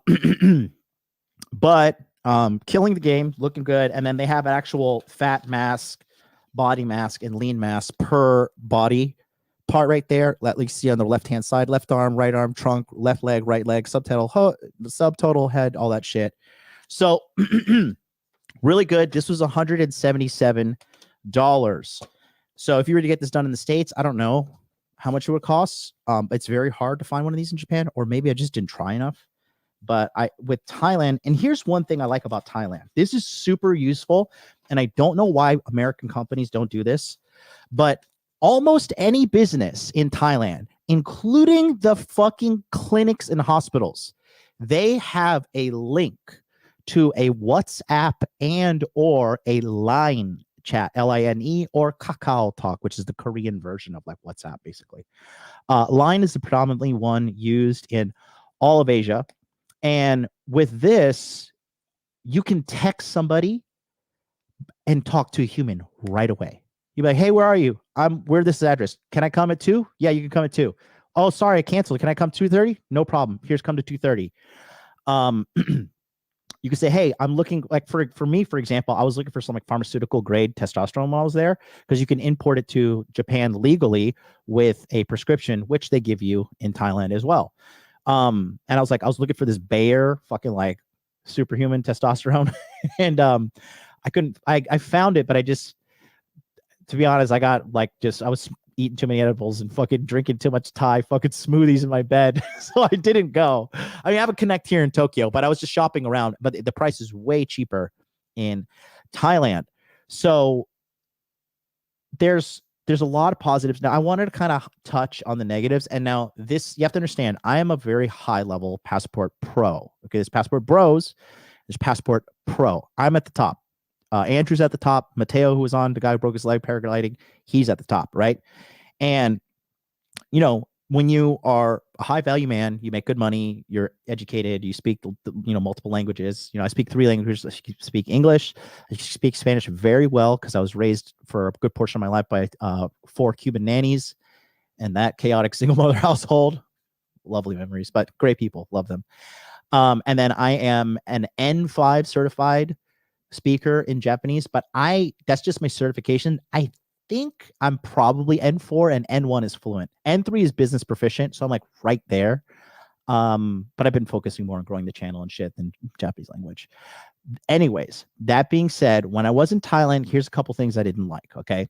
One, there's too many transgenders and lady boys on the fucking dating apps for my liking. I just don't like it. It's just not my thing. And it's just, for me, if I choose women on a fucking dating app, I want to see biological women.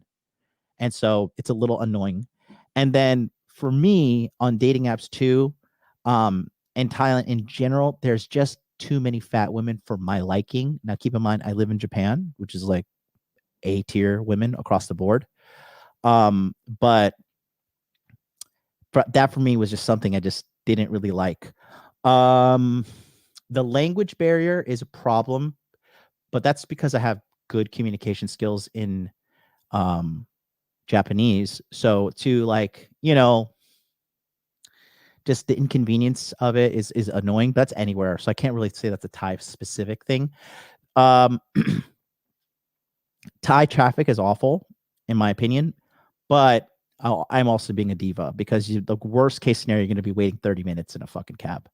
But if you get on those motorcycle cabs, they fucking zigzag through the traffic. You just got to have some balls of steel and ride that thing out. Now, I want to talk about what I think is possible for you guys. And can you just give me 2 seconds? I am burning up in this hoodie. Givenchy makes fucking great hoodies, and I am burning up alive. You guys want to see the vintage Passport Bro commercial? Let's play it. Let's do it. I'll play it. Happy wife, happy life. The future is female. OnlyFans is a real job. Believe all women. Big is beautiful. It's okay to have a hoe phase. America is the best country in the world. This is total bullshit. You ever get hopeless with dating in your country, drowning in a sea of women that maybe just aren't up to the standard you know you deserve?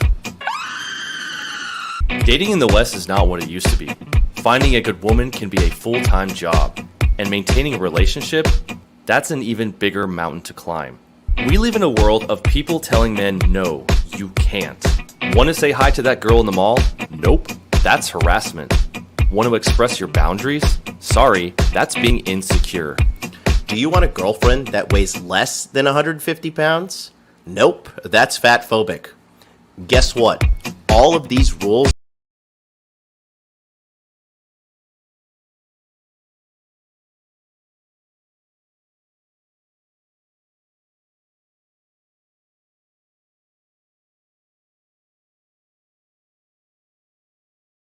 That was a good time. Rocking my vintage, man. I got this shirt in 2019 for $12 in Jeju, like the Okinawa of Korea. Still one of my most go-to comfortable shirts. I love it. Okay. So looking at the poll asked, do you want to review some sparring footage? And the vote is in. Looks like the majority of chat, yes, does indeed want to view my sparring footage. So I'm going to tell you about a couple things that if I were a young man or man in general, trying to maybe give myself a little bit of a reset in life, I'll show you guys what I will do. And I'm going to pull out the whiteboard here. 126 people voted. 64% of you said yes, you want to see the sparring footage. So we will pull that up. So, but first, let me go ahead and do a quick little iPad tutorial breakdown for you guys, just to show you how I would structure things if I were considering abroad. Now, and I'm not saying this has to be your life choice, but this is a choice. Okay. So, okay. Let's pull this up. Okay. There we go. Okay. So here's the deal, right? Now, as a guy who is wanting to get your shit together, okay, the things you're going to have to be focusing on is this. Overall, you guys need to be calculating this number. This is your overhead, okay? This is your life overhead as an individual, okay? So this is your rent, okay? This is your utilities. This is your cell. This is your food. And this is your transportation, all right? Whether that be car, insurance, gasoline, whatever the case may be. That's typically what you're going to have in your day-to-day life. Okay. And we'll just use Thailand as an example. Okay. And we'll use high-end numbers. So what we're going to do is we're going to calculate your high-end expenses in Thailand and your average expenses in USA. Thailand, USA. And then we're going to have total here. Okay. And this is how I think will be good for you. Okay. So USA, let's just say you're living in a decent spot. You're like at, I'll keep it conservative. I'll keep it very conservative and put like $1,000. Okay. Utilities in America, gas, internet, water, electricity. We'll put that at 300. Your cell phone is probably $80. Your food in America, you're probably spending about $500 a month. And these are pumped up numbers. And then transportation, if you're using car, well, car payment, insurance, and gasoline, you're probably somewhere in the ballpark, I would say, of $900. Okay, that's $1,400, $1,480, and then $1,480 plus $400. So you're at this is just to stay alive. You need this just to stay alive. Okay. Now let's do Thailand. Thailand is $750 for rent. Utilities is like $100. Worst case scenario. Cell phone is like fucking $30 a month. Food, you're looking at, dude, like if you're going nuts in Thailand, eating out and everything, you're spending $250 a month. And then transportation, if you're just using Uber or Grab, which is the Uber equivalent over there, you're spending probably about, let's pump the numbers up. Let's say number 300. Okay. So Aaron's saying 1,000 for rent. I did say I was being like nice and, conservative, but what would you, Aaron, what would you say for a studio is in United States? I just put 1,000 there to kind of give people the benefit of the doubt, but the Thailand numbers are efficient. So 850 plus is 1,100 and then 330, 1,100. So you're looking at 1,430. And this is all high quality. And then in USA, this is medium at best. Okay. So that's what you have to do. Okay. So let's say you're taking home, your total take home is, let's say it's 3K. Okay. So that leaves you here with like, what is that? That's your leftover there. Okay. And then here, you're also bringing home 3K, right? But you're bringing home, what is that? 1,570, right? But also another thing is this: high quality equals you're happy. And when you're happy, you can make more money. But ultimately, you're happy and healthy. That's the most important thing there. Okay.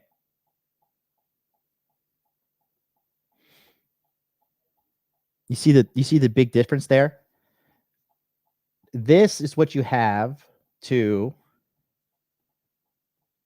save plus develop yourself as a man plus hobbies. Okay. That's not much.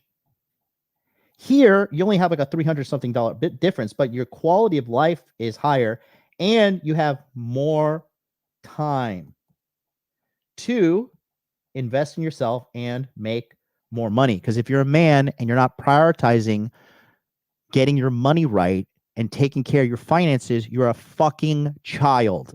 Okay. You are a fucking man child. And it sounds like I'm being strict and it sounds like I'm being very, verbose about it. But the thing is here, right? Nobody wants to talk about these things that are fucking extremely important. And as a man, you got to get your money right, guys. You have to fix your fucking money problem if you have one. Okay. Because it goes like this. You need to first you need to survive, and then eventually you need to thrive. Okay? Survive is just staying alive. It's a fucking photo finish with you and the bills at the end of every fucking month, right?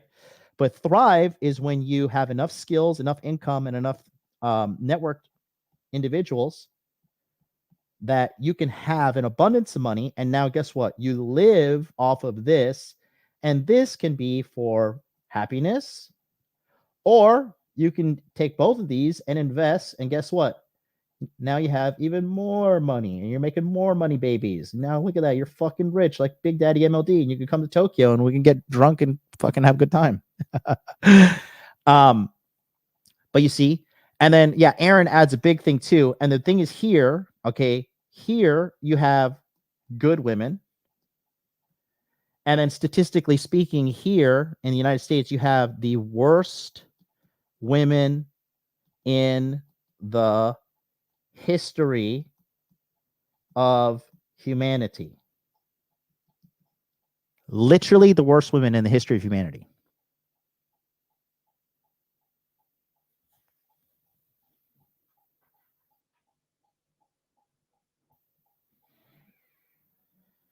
Just want to make that silence there palpable so you guys can see. Okay. So another thing that I think really is important to talk about is how a lot of you guys aren't taking care of your health. A lot of you guys are carrying a lot of body weight around. And these countries like Asia is very big on health. These motherfucking people in Asia live forever, bro. Okay. They understand the importance of health, taking care of your body. And there's so many options available for you to do great things with your body, your health, and so much more. So for you guys, I just want to show you something as well. Oh, give me a second. I have to update my client on my fucking desktop. These updates come every day. It's just like, what are you updating? Everything worked yesterday. I don't need 17 new features. I just need to send messages. All right. Let me. So I had the actual last time I sparred was when I sparred with Sneeko. We reviewed that footage here, but I'm just going to show you what it's like to go to one of these Muay Thai gyms. Because another thing that I think which pays like endless amount of dividends as a man is to be capable in the art of fighting. I'm not saying like you got to go run around and whoop everybody's ass and shit, but you should, as a man, you should know that if somebody steps to you, like you could put these motherfuckers down. Worst comes to worse. Okay. So I have recently purchased a H10 Polar heart rate monitor. It is the most accurate heart rate monitor in the world. And here's why it's important. When you're tracking your heartbeats, how much your heart beats is how much energy your body is expending, right? And so you can wear these heart rate monitors during your exercise, and then you can see actually how much calories you're burning. So in an hour and a half training session in Thailand, I was burning a bare minimum of 1,000 calories. Okay. So I'm going to show you some other things here now. If you take a look at the screen, give me a second. Your boy's rocking two screens over here. This is the gym that I went to. So this is just a nice gym. It's called Krudam, Krudam, gym.com. And then you just click here and you go to classes, right? Actually, I'm going to do a screen share, full screen, so I can just show you guys everything. Okay.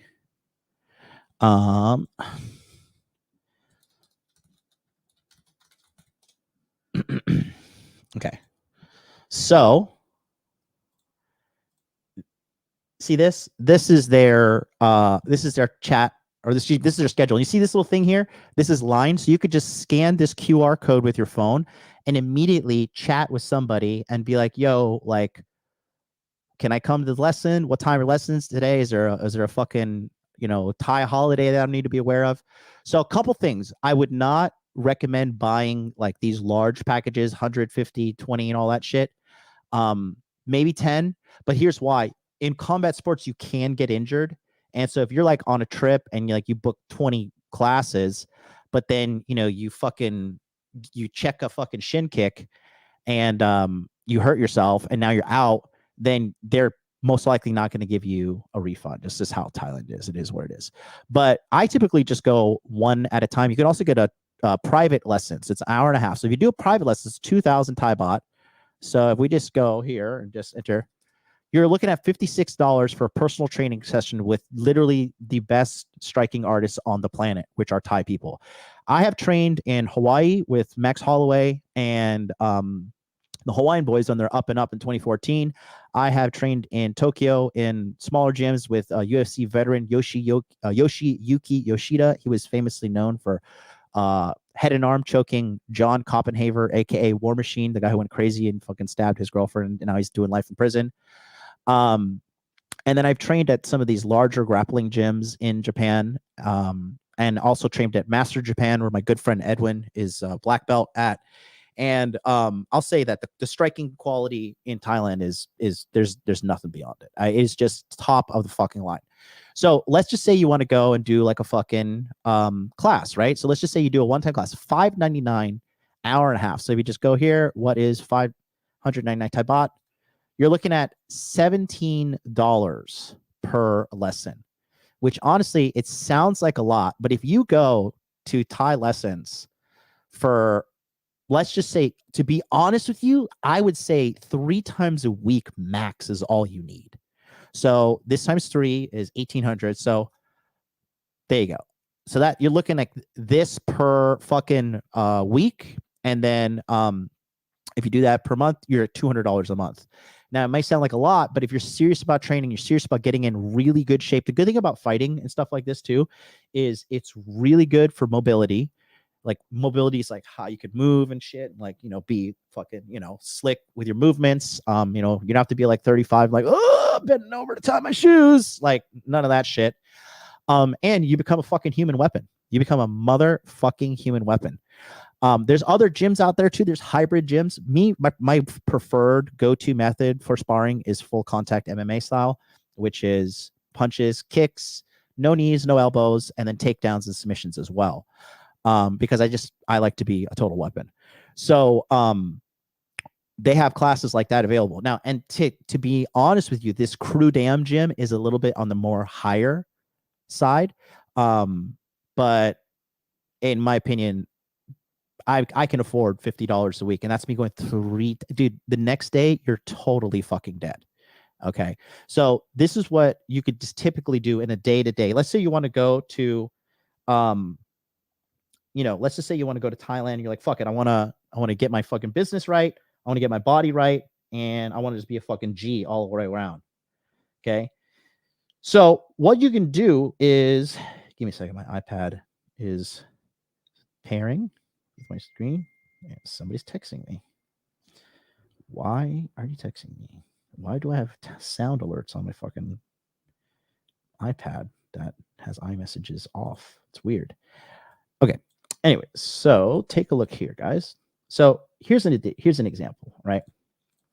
So let's say this is your day-to-day. Okay, let's say you work. So you wake up.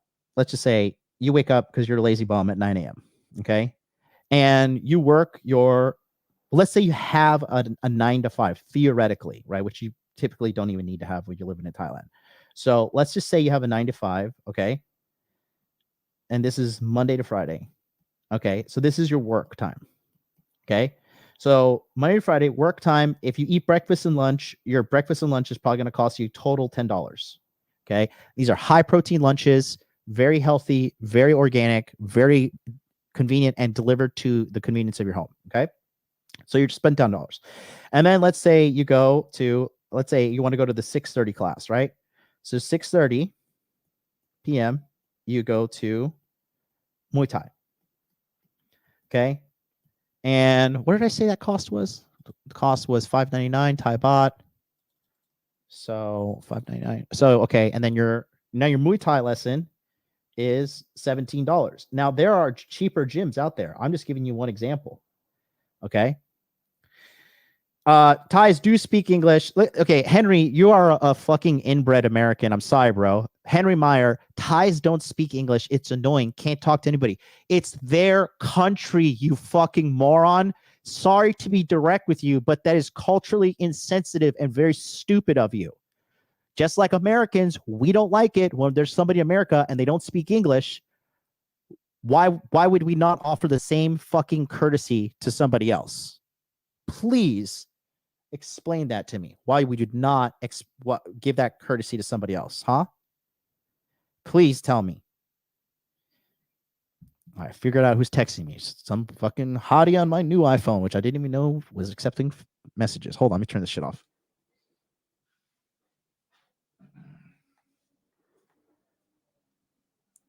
All right, so I bought the new iPhone. It's just sitting on my fucking desk. I haven't even activated it yet, but somehow it's getting text messages. Yikes, what's going on? Anyways, Henry, sorry to give it to you straight, buddy, but that's just retarded, bro, in every sense of the word, retarded. Okay, a lot of people in Thailand speak English. I just don't know what you're talking about. So now your cost for the day, you do that, and then boom, you lose 1,000 calories, right? Plus you get cardio, plus you get stretching, plus you get powerful, right? Plus your confidence goes up. Okay, sorry for my terrible handwriting, but this is not handwriting YouTube. This is get your shit together YouTube. Okay. And then let's say you're going to go fucking after that, you're going to get dinner. That's another $5. So your grand spend for the day is $32 for the day. And that's assuming you need to eat 3 meals, which honestly you don't. Okay. Just eat high protein and take protein shakes, and you can keep those calories down, keep your expenses down. Your travel to and fro from the gym is probably worst case scenario. And I'm pumping these numbers up, boys. $10 round trip, $5 there, $5 back. Most likely not. If you take a bike like me, I ride the bike taxis. I ride on the back because it's like a nice little pre-workout because you're holding on and you're gripping for 5-10 minutes. This can be done round trip for $4. Okay. And so you're looking at a total, and then after Muay Thai lesson, if you want to go get an hour massage, throw another fucking let's just say $5 on there. So your grand total spend for the day is $47. $47 a day. Okay. So Muay Thai, everything's done. You're out there, you're home and eating everything by 9. Okay. 9 p.m. Guess what? You need to be asleep by midnight. So you have 3 hours extra. Okay. And even if you want to push it till 1 a.m., let's push it to 1 a.m. Let's make you a badass like MLD. Okay. So you got 4 hours to study, which is develop a new skill, increase your quality of life as a man. Okay. You have time for leisure, which if you're like me, leisure is watching Alex Hormozy videos and Brandon Carter videos and leveling up. Okay. And you also have, and here's another thing, if you don't want to fucking cook or clean or deal with any bullshit, you can have a cleaning lady come over at 9 o'clock. Be like, hey, cleaning lady, can you handle my shit and do all my shit for me? She's going to cost you another $10. That's if you have a cleaning lady coming, cooking, cleaning, doing meal prep, everything. And then this time here is what you use to level up in money, muscles, game, and or frame. Okay. That's $57. Henry Meyer's back. Philippines is much better. I am not American. Stop insulting viewers. So disrespectful. Shut up, Harry. Shut up. Okay. Because you saying stupid shit like this is disrespectful. All right. So calm your little vagina down. Go down to whatever fucking version of Home Depot they have in your country. Get a gigantic shovel and get all of that sand out of your vagina. Just dig deep because I know that fucking vagina is full of sand. Anyways, you see what I'm talking about, boys? This is how you can fucking change your life for $57 a day. And that's assuming you're doing the insane Thai workout. Remember, you only have to do this 3x a week. Okay? Why would you not do that? Why? I did it hard mode in Japan, grinding as a fucking English teacher, you know? I don't get it, guys. I don't get it. Okay. So you could do that you could do that in Thailand. You could do that in the Philippines. You could do that in you could do it in Korea. Honestly, Korea is so cheap. And you could also do it in Japan as well. So what we're going to do next now is I'm just going to show you guys what it's like to do a little bit of light sparring. And then, so I'm going to review. I went to Muay Thai 2 times when I was in Thailand. It was a quick trip. It was 6 days. And then, you know, the first day and the fourth and the third day and the sixth day I was traveling. But the first day I hit the airport, I fucking just got some luxury taxi service to take me from the airport directly to my place, air conditioned, cold as fuck, $30. I could have paid $8 if I wanted to, but I was like, who are you? Can I get a place? You there? Can I go here right now? Like, can we go in the next 5 minutes? They're like, yep. Okay, here, $30, tax expense, tax write-off. Thank you, United States government, for fucking me. And that's it. So I met a really cool guy there. His name is Andre. He is actually German, and he was raised in the Denmark. He's a German Dane. Really cool guy. He asked me if I wanted to spar. I was a little apprehensive because, you know, I haven't sparred. The last person I sparred was Sneeko, and you know, no offense to Sneeko, not that he's been watching, but Sneeko is an amateur fighter. He doesn't have that much sparring experience, and he's only versed in hands. So that being said, take a look here, and I'll show you a couple of things that I was learning while I was over there, and you can see right here. So here's the sparring, and it's really funny when it's sparring time in fucking in the gym. They play this like classical. It sounds like a horn in the background, but this is like classic music that they play at traditional Muay Thai fights. So I'm on obviously here right hand side, and then this is Andre, really cool guy. This white girl was from France. I was just being friendly and saying hi to her, and she was such a fucking cunt. You know, and it just shows you, just like life lesson MLD time real quick. It just shows you that saying that people say is like, people may forget you, but they'll never forget how they made you feel. That girl made me feel so bad. And all I was doing was just saying hello. I was like, bitch, I am rich. I am good looking, and you're not my type. I'm just saying hi to everybody in the gym. She was such a fucking bitch. But anyways, just shows you that Western women circling the drain. But take a look here. This guy was really cool too. He was really cool instructor. He liked my boxing. I hit Andre later with a good overhand right that I step around from the corner and hit him with. I have really long arms too. You'll see here. But he loves it. You can hear him screaming in the background. He's like, "Oh, boxing, American boxing!" Really funny. But yeah. Joshua Morning says, the folks I'd be afraid to spar with Russians. Just spar, bro. Don't spar with somebody who goes too hard and they're fucking moron. But don't be afraid to spar, bro, because fights are way more intimidating when you don't know how to fight. But anyways, here, we'll show you. This is the first little, you could see I get a little bit more fluid, but you know, this is what I'm showing you guys, like, this is what some training looks like when you're out there. And that black thing I'm wearing across my chest is the heart rate monitor. Let's start. So here at first, what I'm doing is I'm using my jab to test my distance, to get a good range, because if you can touch them with your jab, and you'll see, and again, I'm going to be talking about how I'm landing hits on Andre and stuff, but I'm not trying to, like, I really respect this guy, and I'm not trying to make this like, oh, I'm this fucking badass, amazing guy, and this guy's like some fucking peasant. I respect any man who puts on gloves and fights with me. And so I just want to make that very clear. So if I'm like, here, I landed this, it's not to disparage this man, because he's a really, really cool guy.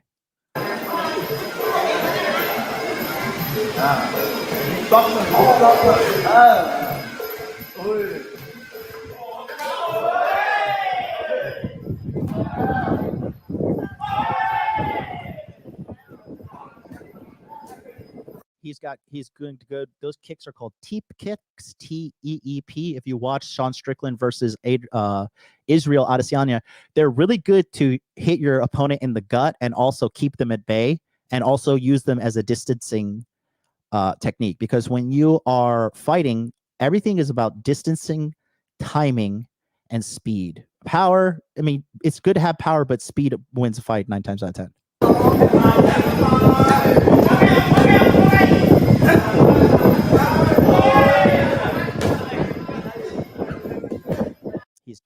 he kicks me, I return the favor.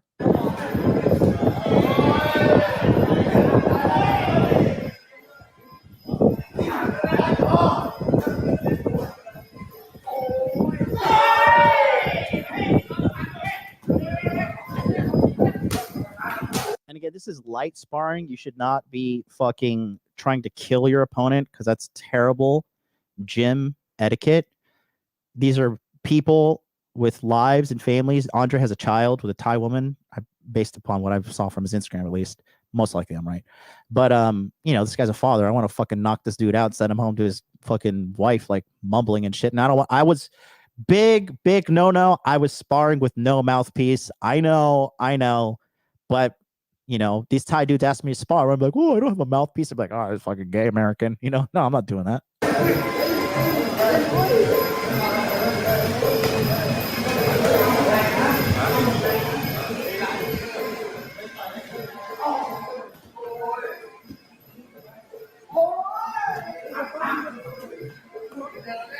So you can see I have a little bit of heavy hands, nothing. I'm not like some fucking, Francis Ngannou, but you can see when the distance closes here, he hits me, but I get him with a nice body shot, and I don't even hit him that hard, but I have decent power in my hands. You could see he wasn't expecting it to, and if I were to crank that full speed and hit him in the stomach, that would damage the opponent in the sense that he would be, the wind would be knocked out of him, and then I could follow up with a left hook or some body shots, whatever, and end the fight.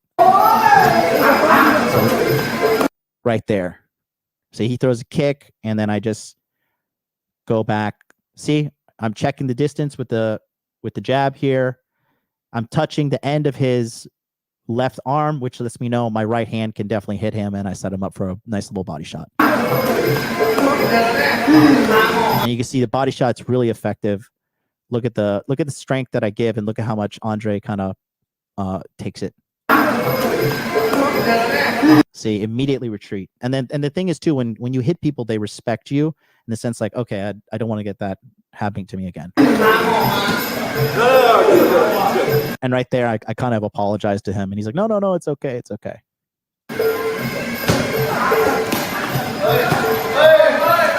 I was really open there.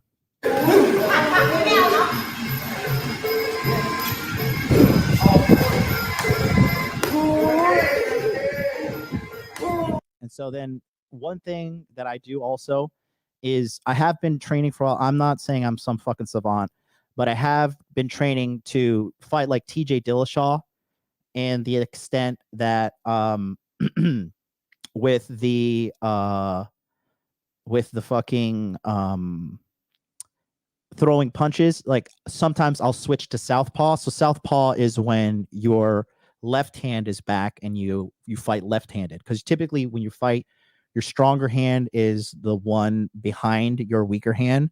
So the jab is typically your left when you're right-handed, and then the right straight is your straight. But then sometimes I'll jab, I'll throw a right, I'll overcommit, and then I'll just switch, and then I'll have the right hand to block me, and then I'll have the left hand cocked and loaded. You'll see I don't hit the left hand here, but as the day progresses, I actually cracked this other French Polynesian guy a little. It was just perfectly timed punch, and he was a little upset. You'll see it, but it wasn't done on purpose. But you can see that's why I switch here as well.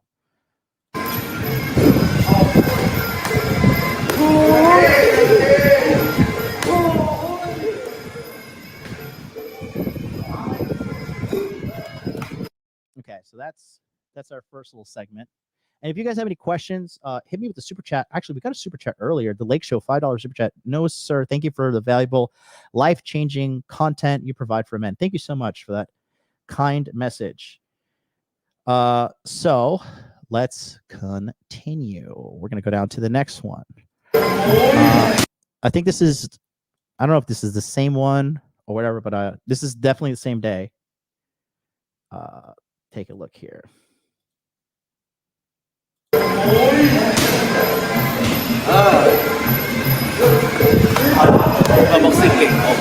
Yes, I hit him again in the stomach, and you can hear him now that the Thais start saying like, "Oh, this guy, he trains more boxing."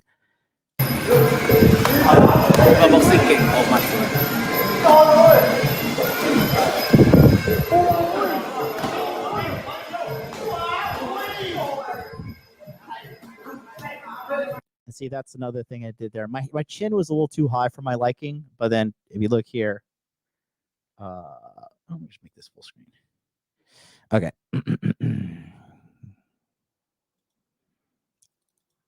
Take a look.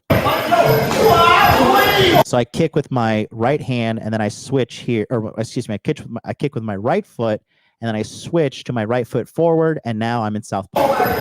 And then I use my right foot again just to keep him away to reset my footing. And then I paw with the jab. Now, my hand is a little bit too low here for my liking, my front right hand. But, you know, nobody spars perfect. It is what it is. But you get to see I catch him with a nice right hook here. Right here. He's gonna hit me with a nice little left, or excuse me, a right hand there too, but mine hits a little bit harder. Watch. See?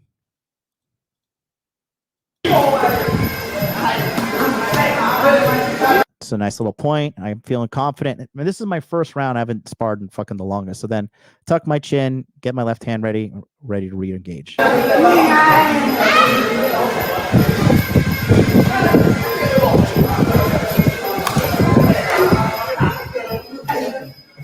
jab, Andre. Good right kick.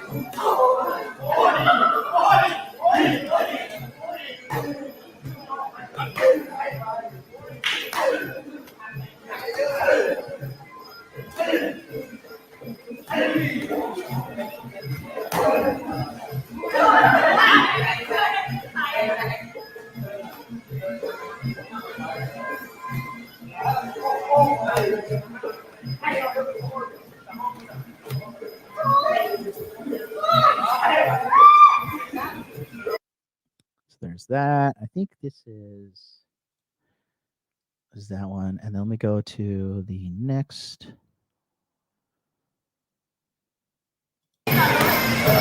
Okay, here's another one. Oops. Oof, I could. Give me 1 second, boys. There we go.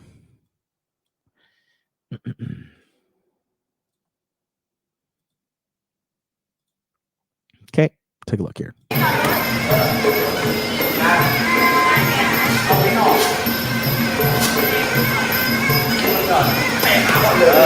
This is round 2.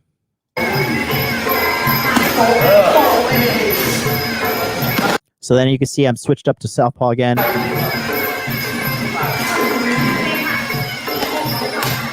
And again, I hit him with the right hand there. He doesn't see it. And then that's more of a boxing thing. And you could hear the guys say in the back, oh, boxing. It was really funny.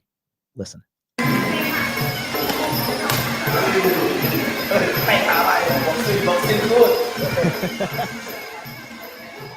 That guy was really cool. So this is the importance of a good jab too. You could see because I've been working on my jab for quite some time now. And really all you got to do is just stand in front of the punching bag and just like, boom, and then bring it back. You know, you want to be hitting your opponent and bringing it back as close to your chin as possible, because a lot of people get caught on the counter. What they'll do too is they'll go forward and then they'll bring their hand low and bring it back. And that's not something you want to be doing. You want to be boom and then bring it back right here. So you're ready to move. And you want to be looking at your opponent the entire time you're fucking fighting, because you don't want to be, you don't want to be fucking caught. Never fun to be punched. Okay, take a look here. But watch the timing on my jab, because a lot of guys get it, like a lot of people get flustered too when somebody comes near you in fighting. But you got to understand, if you're not backing up or you're not, guarding yourself, you're gonna get fucking hit. So he kicked, I was able to. He's pretty heavy on the leg kicking, but for me, I was just able to boom counter the jab, and you could see. I actually even apologized after this. I was not trying to hit him hard. And this was not a hard jab from me, by the way. But I just want to show you guys that with timing, precision, and speed, you can really hurt somebody. And just look at his head, how it flies back when I pop him with this jab. You see that? It's just a little pop. But look at him. He takes it. And you'll see I apologize right after, because I'm not trying to get my teeth knocked out.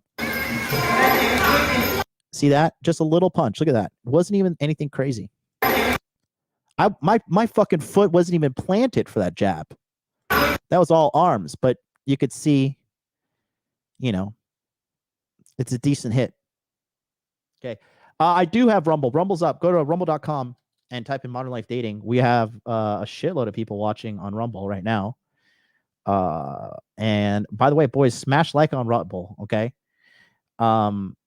Somebody's saying, MLD, I would spar with you, but my cardio was not good for a full 15 minutes. Bro, I ain't out here sparring for 15 fucking minutes in a row, bro. You need to go fucking follow Andrew Tate for that shit. But not me, bro. No, I spar for technique, and then, you know, I'll turn on the jets when the need be. But again, one more time, look at the timing of the jab. Boom, right there. Wasn't even fully planted. There's me apologizing. I'm sorry if I hit you too hard.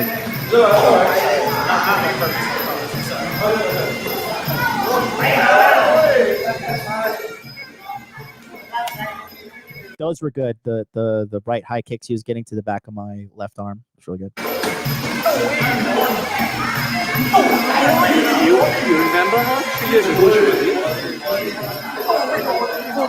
2 years. There's another body shot. When I come, she is here. I know, before you. Here for 2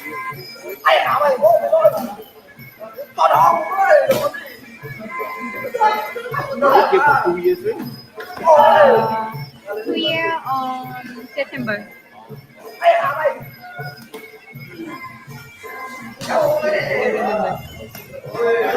And that was a good overhand right. So the problem though with that, and this is me being critical of myself, look at that overhand right's pretty decent. But when you dip your head, you know, you got to time these right, because if you dip your head at the wrong moment, they'll kick in your fucking head and it's game over. But I hit him with a good little overhand right here just to kind of keep the pressure off, because after I hit him, you know, he starts turning on the jets a little bit to come after me.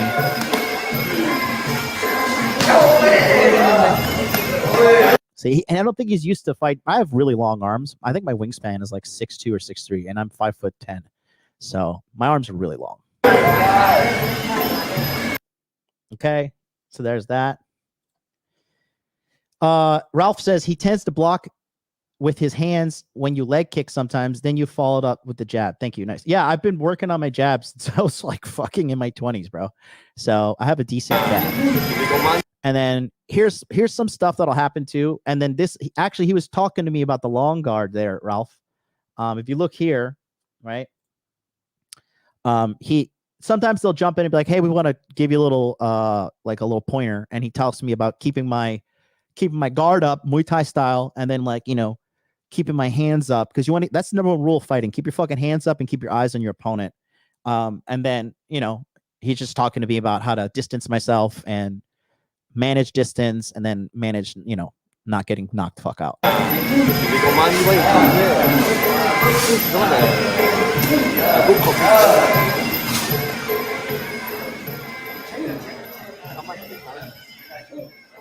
This guy was super fucking cool. I like this guy a lot.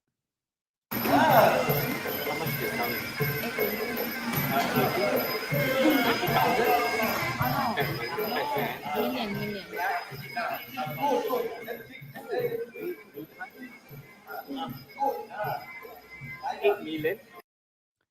I love the Thais. I love Thai people. They are so fucking cool.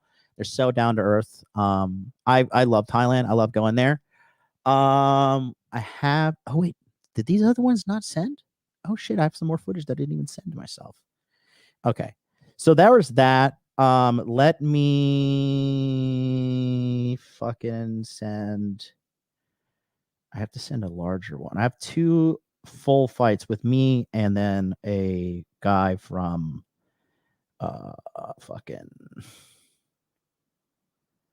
from the French Polynesian. Are you guys liking this, by the way? Go ahead, smash the like, write a comment, send a super chat. Let me just know, how am I doing? Is this just terrible? And you're like, why is this guy even a YouTuber? I'm up into constructive criticism. Believe you me. Okay, this one's 2 minutes. Sorry, I thought I sent this earlier. Let me send this now. And I think I can play another video in the meantime while that's sending. Some of these. Okay, so here's an Wait, is this the?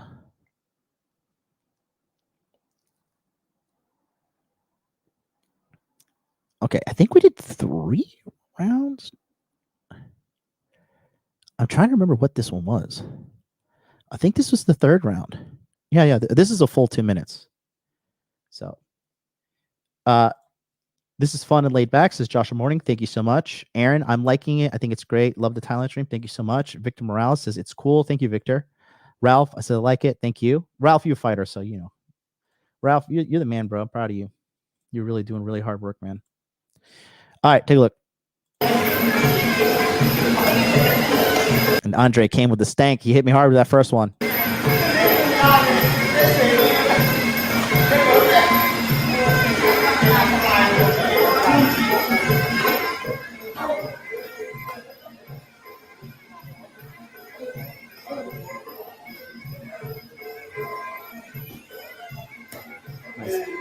That's a good one right there too. You can see this, like, well, he came in, I step up here. I'm getting like, this is the 3rd round. I could step out, watch this. Like I dodge the 1-2, dodge the 1, dodge the 2. And then he comes through the left hook, but I saw that and I was just like, fuck it. I'm gonna kick this guy's leg as a counter. And right there, that's a really good kick. Like boom. And he's Andre's got a big old fucking legs too, man. Look at that. Good old white people jeans. Wham, kicked him in the leg, but here's the full speed now. Watch. Right there, good one. Another one. Another one. I was going to go for a spinning back kick here, but I didn't do it.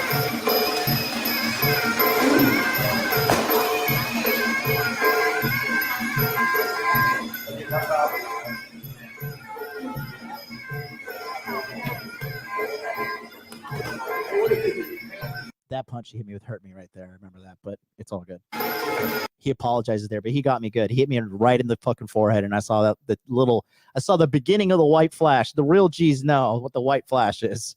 I saw the very top end of the white flash right here. You can see this punch. He timed it perfectly. Right, the right hand of Andre.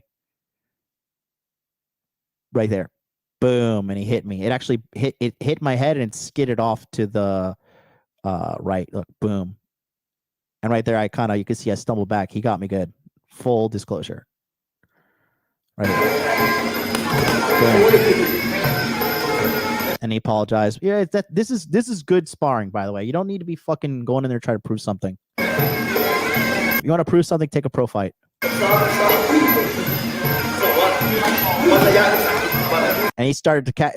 So he kicked me. I catched. And he counter catched me. He's starting to learn me, which is good when you spar the same person because you both force each other to level up. Kind of like when you play the same person in fighting game, like their same shit. You're like, all right, I'm gonna fucking do something different now because he's hip to my fucking jive that I'm running here. He got me the good right. And here now, that's the good thing about me being able to do southpaw and orthodox is because I got hit in a compromising position there, but I could immediately defend myself from southpaw.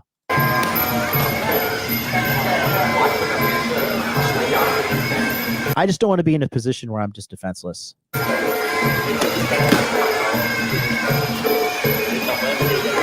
Swing and a miss. But when I missed those punches, you could see that was just I'm 3rd round in. This is after 90 minutes of training too, so I'm fucking tired. And keep on, I haven't sparred in the longest time. I'm sparred at this point in like, Jesus, 8 months. But you can see it's like a fucking anime punch right here, bro. Look at this. Rod, I missed. But then, I was able to recuperate and go straight into southpaw. Swing and miss. With a quick right jab to keep him away and then reset myself. Good shot to my gut. Good kicks. Good kick there.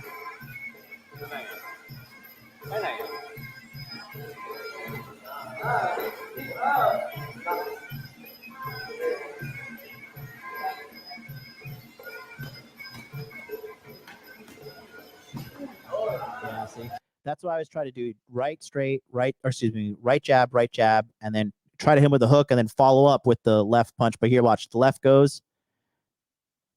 I hit him, but not flush. And look at this. See, this is bad fighting right here. Totally off balance. You see this? You can't get good power in this stance. You can get fucking leg kicked and fall down. This is bad. This is bad technique and bad form. But that's what sparring is. It's like, you don't, if you're gonna think like you're just gonna sit around and spar the perfect match and do everything perfectly, you're setting yourself up for failure, because it's not gonna happen. Watch. But I did hit him with the left though. He told me don't go too hard, but I wasn't going hard.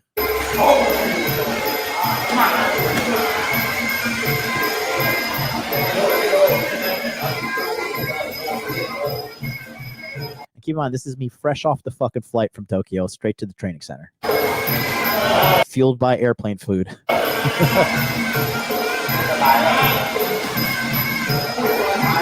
And now I'm starting to get tired. And Andre's really well conditioned. He goes there often.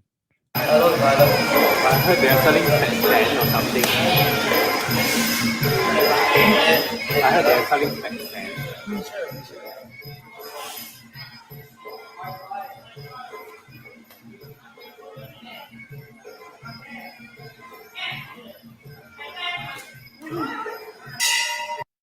Whew. That was exhausting. That was exhausting. Okay, and then I have some day two fucking footage here. Okay, the first big video just came through. That's good. So okay, so these are quick little snippets from little mini sparring sessions we had on the second day of training. Take a look here. Okay, so I've gotten a little bit of my wits about me, and I've gotten a little bit, more, because ring rust is real, and I have not been training since August as well. Like last time I actually trained Muay Thai was in this gym in August. And so, I was doing the Passport Pro training program in Tokyo, where it's exclusively fueled by booze and women. So there's not much cardio involved there. But here's day two. You can see I get a little bit better. Andre does too.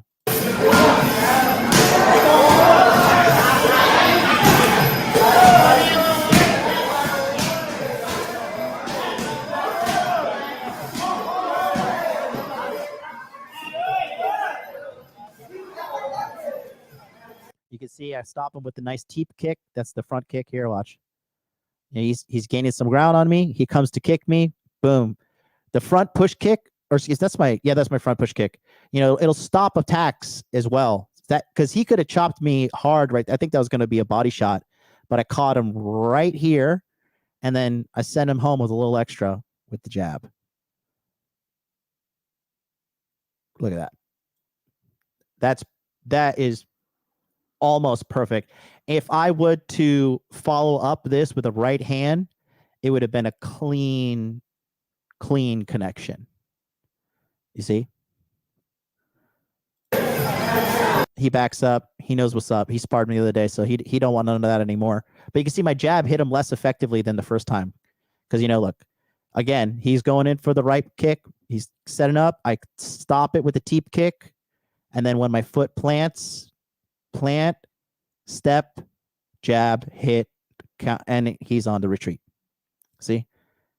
And now he's taking his distance to me to reset himself.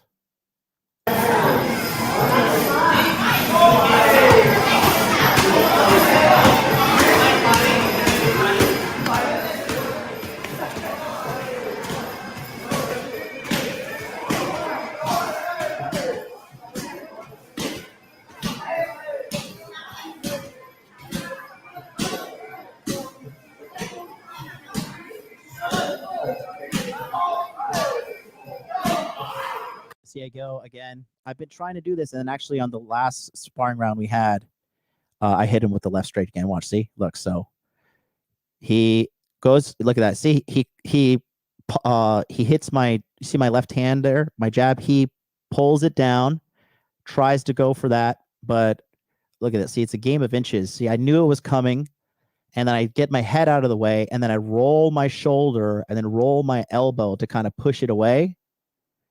And then I go for the counter. He gets out of the way. And then now I'm like, shit, I'm open, but I better throw a jab to protect myself. Jab forward.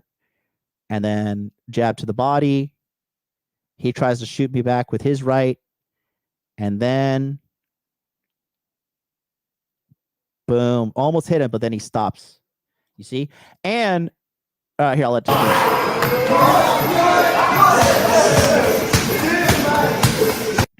So if you watch on my Instagram when I actually sparred Sneeko, which was just hands only, you'll see I hit Sneeko with the same thing, but only using my right hand, not my left hand. I do hit him flush with my left hook, but if you go to my Instagram, Hot Dude Life, take a look here. See, and then right here. 50 push-ups to that, but you can go ahead. I don't feel like it. Do it, you fat. I just went to the gym today. I did. Do the push-ups. Bro, whoop your ass on your own stream. Bro, I destroyed you in that fight first time. So here it's a little bit in the dirt.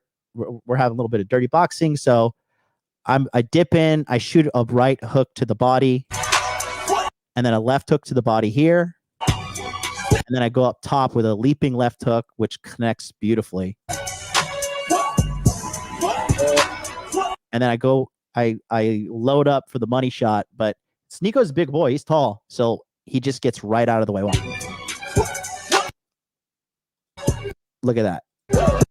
That's my glove. That's probably less than 2 inches. But if I would have hit him clean, you know, it would have been a good time. Okay, but now I do have to do 50 push-ups for that, but you can... I'll show you one more time. Go ahead. I don't feel like it. Do it, you fat. I just went to the gym today. I did. Do the push-ups. Bro, whoop your ass on your own stream. Bro, I destroyed you in that fight first time.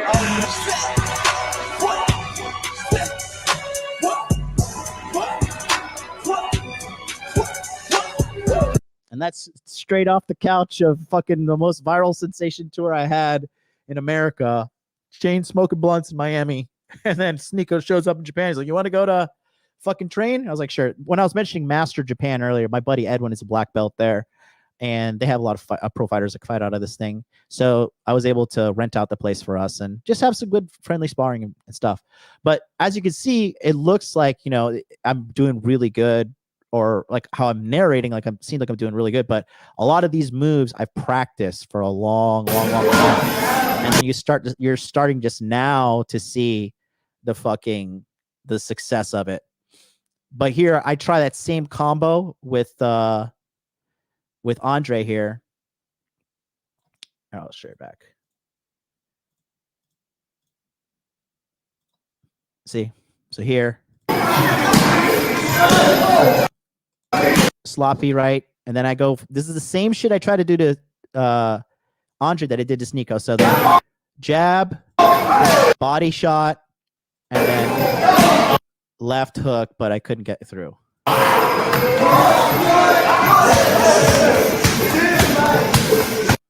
Okay, so that's day 2, round 2. Oh, this fucking thing didn't work. Hold on. Yo, Signal, you are super cool. But the good thing, too, is when you find a good sparring partner, you can see how Andre is not getting nearly as hit the first time around. The second time around as he was the first time, and me as well, because we're both kind of learning each other. We're both crafting our skills. It's a very high-level game you play when you spar. I think this is a little small segment of our second little go there. Here, yeah, I'll just rewind that.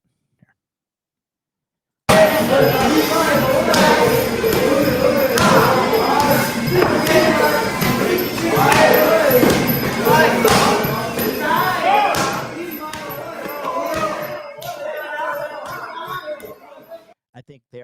jab again. Watch, because I think he shook. That's why he shook his head.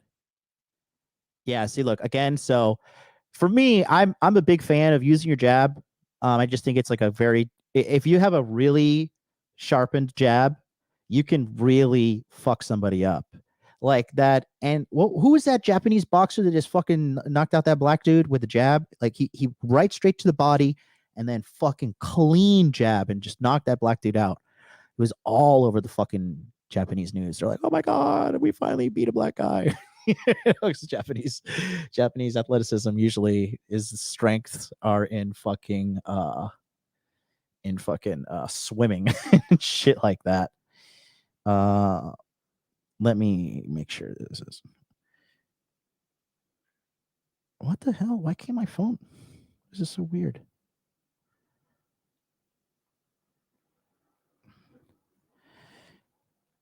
Huh?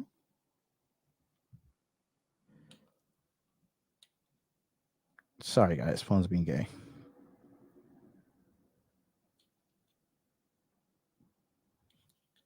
Okay. Here. See, again, he goes for the leg kick. I don't even plant my fucking foot. So technically, this is bad technique, but if it gets the job done, it gets the job done. But look at it. See? So he's coming in. I was gonna kick his fucking front leg with my leg, Randy Couture, Tim Sylvia style, like inside leg kick and then jab and then right straight. But he catches me weird. And this is kind of like a weird exchange, but I don't, hesitate to take the shot to boom.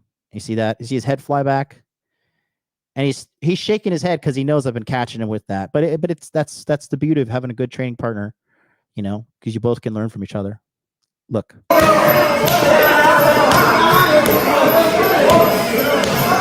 And I'm kind of smiling. I'm like, I got your ass, because you want your boys to learn when you sparring with them. You both want to get better.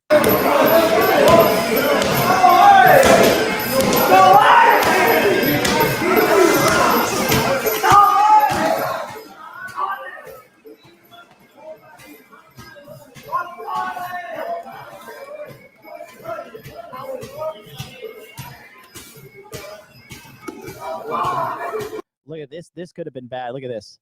I just got my head out of the way. Look, he kicked right under my chin. Look at that. Just look at that. If I didn't take that little step back, look at this. Boo, right in my fucking right pectoral shoulder. That could have knocked me out clean. That was a really good kick by Andre. Really, really good. See, but hey, it is. And I go back up to the old MMA shell. And then here, look, this is the benefit of being able to be a switch hitter. So I'm in my, I put my right hand forward because I go, this is sloppy, but it is what it is. I go a right push kick distance, and then I plant, and I was going to go for a jab, but he countered with a good kick for the distance. And now I'm in my non-dominant position. I jab forward with my right. See that? This is bad too. See, I pull my arm back. It's too low. But, as fatigue sets in. This also is after 90 minutes of fucking training. So we go lazy jab backwards. Not good for me. But hands quickly back up. And then, look, see, he swims. This is called swimming. See, he pulls my right arm down, throws the right hook, and then doesn't connect, but then he goes quickly, and then that could have fucking knocked me out cold. Really good. So I'll let it play in full time. It's a game of inches. I got out of the way. And then immediately when I felt that, I was like, okay, I got to get on the counter attack.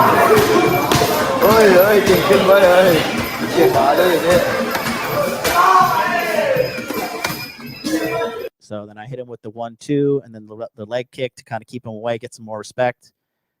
See, I'll show you again. So I knew it was a close call. And I was like, fuck, man, I'm going to get my fucking ass knocked out in Thailand. I was like, all right, let me protect myself and go back straight at it. So jab, gets kicked on the leg. Good. Right hook. He's learning my shit. Remember the other day I hit him clean with that right hook multiple times. Hit the hand. He gets back. But then you see right hook, and then I jab him to the body, hit him there, and I try to go for the left, but I'm not left-handed. I'm just fucking not as coordinated as I want to be yet. Then right leg kick. And then quick 1-2. 1 is a jab, 2 is right straight, and then leg kick. The 1-2 is just to distract them so I could get a clean leg kick in. So that's all it is. So if the 1-2 hits, it's a bonus. But here, boom, good shot. That was a good leg kick. Watch it again. Right here, 1-2. Boom.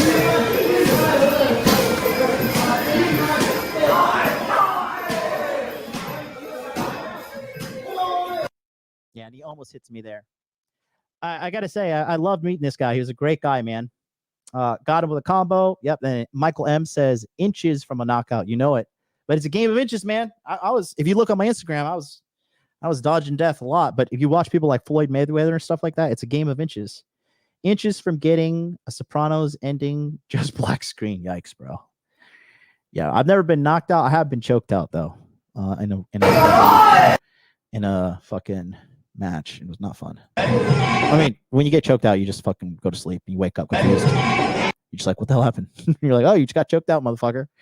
So I got 2 more fights, both 2 minutes long. This was me versus some French Polynesian guy, cool guy. But you could see I hit him again with the left hand, like when I keep on doing the right straight, or excuse me, the right jab, and then the left hand, and you'll see it's just a perfect timing, not a lot of power behind it, but you could see he didn't like getting punched. He started kicking my legs hard, which is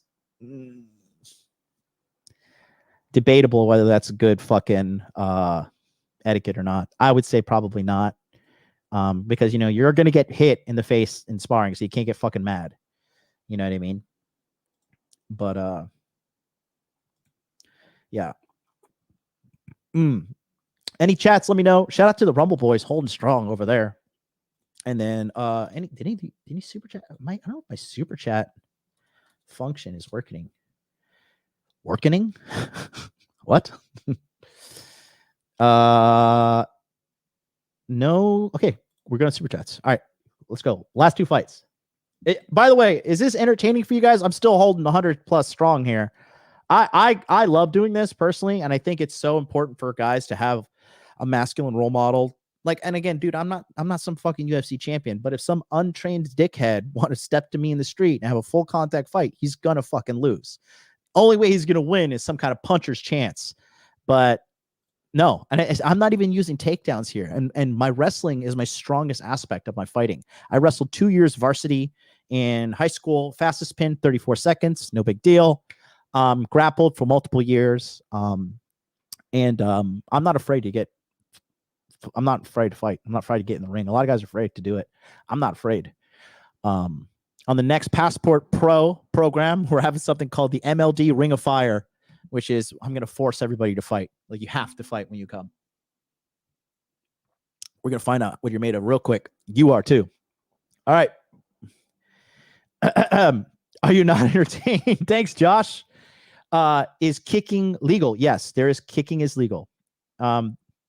It is legal, brother. That's in Muay Thai kickboxing. So Muay Thai, and we don't do this in sparring because it's devastating, but you can also hit with your elbows. You see, look how my elbow is shaped. You see that? This thing right here, when I was like my early 20s, I got in a street fight with a guy in downtown Orlando. You see that? This one's not as sharp, but I have been training elbows for a while. You see that shit right there, bro?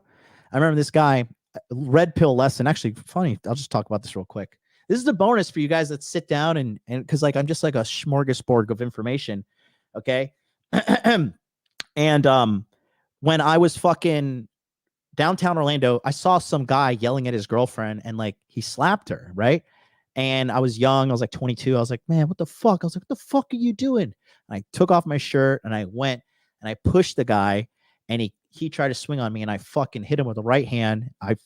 He does not wrestle. I hit him with a double leg. I got in the full mount and I started hitting him with my elbow, like boom, boom, boom. And I never forget like how bloody his face got really fast. And I was just like, oh my God, I should never do that to anybody ever again. But you fuck around and find out. You will find out. 22, 23-year-old MLD is nothing compared to fucking 37-year-old MLD. That is calcified as a motherfucker. Elbows cuts, Shut man. up and take my money. And elbows stop fights. Shout out to Glenn Lawrence, $5 super chat. Thank you so much. Hey, John, saw you live and want to say, hope you had a good holiday. Yes, thank you so much, brother. Every day is a good day when you're MLD, baby. Okay, so this is we got in the ring for this one, and this was at the class had started. The next class has started, but they're so cool at these two Muay Thai places. They're flexible. They're like, okay, well, we're gonna have the class down on the floor. You fucking animals get in the ring and fight. So I fought this French Polynesian guy. I'm a little gassed here, so it's a 2-minute round. I conserved my energy for the first minute, and then the second minute I let it rip. You'll see.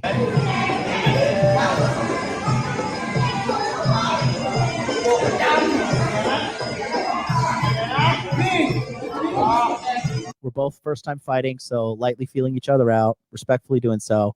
Big fighting no-no here. See how his legs are crossed? If I just give a light push kick to this right hip of his, he'll fall backwards.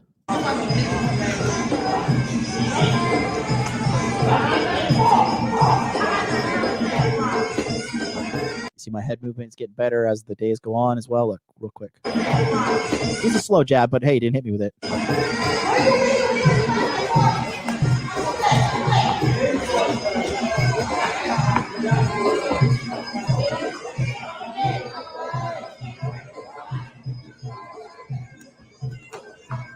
And he rightfully so punished me, and here's why.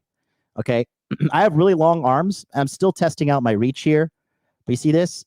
The hand hit his. He stopped me, but then I overextend. Look at this. This is too much. Now I did hit the body, right? So, boom, I hit the body, but now look at me. I'm completely compromised, and he makes me pay for it. Watch. Boom, nice body kick. See?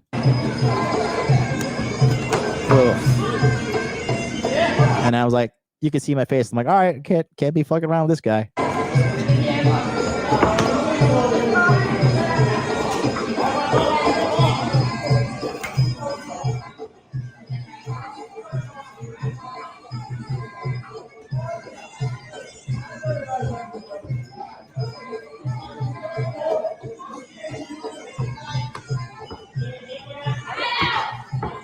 I think did I jab him to the belly there?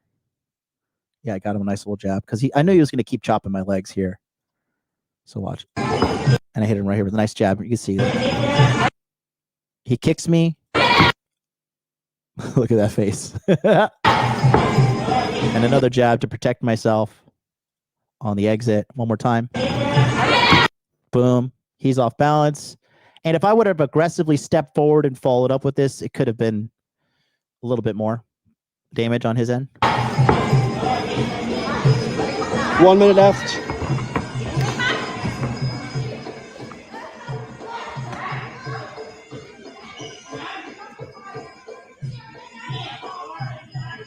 Now I start to corner him.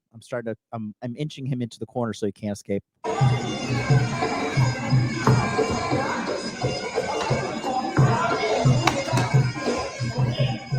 So you see again, I go for the right, the southpaw. So look, take a look. So I try to shoot him for the left. I tried to hit him with the left here. He blocks it upwards. It's a kind of crazy block, but it worked. And I hit him with a quick one to the belly. And then hands down here, not good. He could have fucking 1-2'd me right there. But shoot for the jab, out of distance. He's retreating. And then here's where I hit him and he gets upset.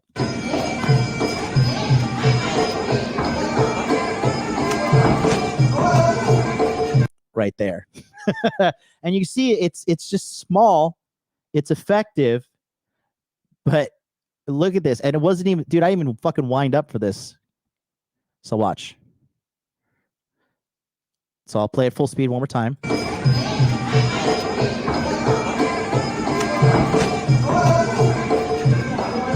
Right here. He was pissed off. And he starts kicking my legs hard, which is, I took it. I was like, okay, maybe that was a little too hard. But if I really wanted to starch this guy, you know, he would have been a lot more angry than that. But it's not about trying to make a point. And you can see I'm not swinging like a fucking wild man. It's just, it's good timing. Timing, speed, and precision, man. It's all that matters. And I'm pawing away with my right hand to keep him busy.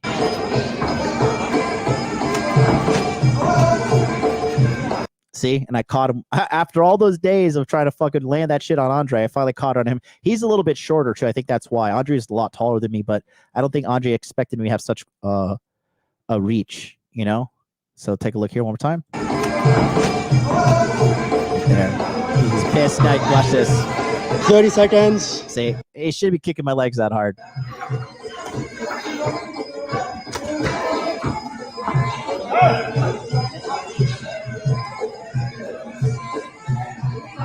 $20 seconds.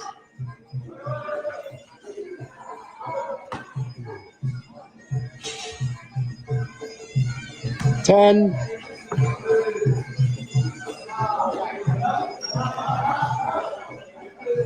Did I kick there? Oh no. Did I connect on this guy? Let me see this.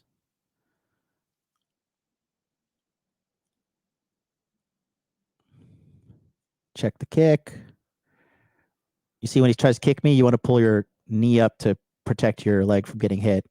You block it with your knee. And if you check your knee, you check a kick appropriately, you can break somebody's leg. That's what happened with Anderson Silva when he fought Chris Weidman, and then Chris Weidman when he got his leg broken as well. So here we go.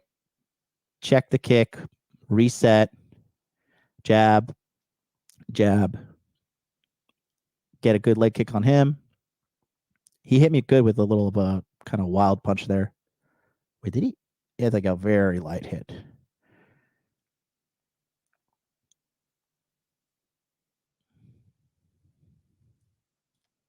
And then the fight was over there. So there's that.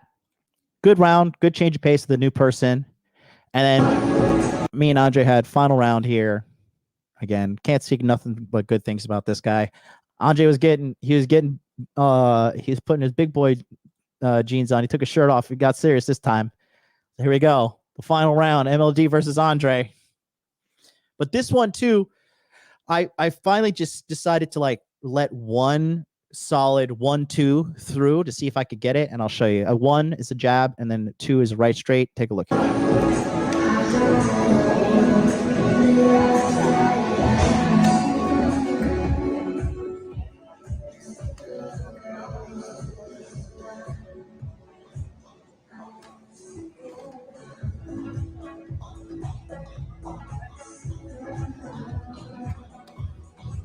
Nice little right shot, straight to the body.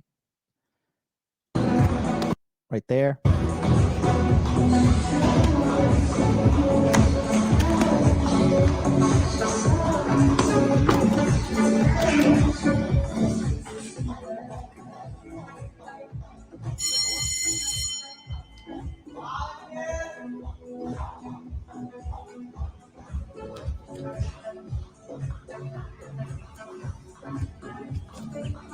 So that's it right there. You can't see it from this angle, but I'm like, let me just fucking see if I can hit him with a 1-2.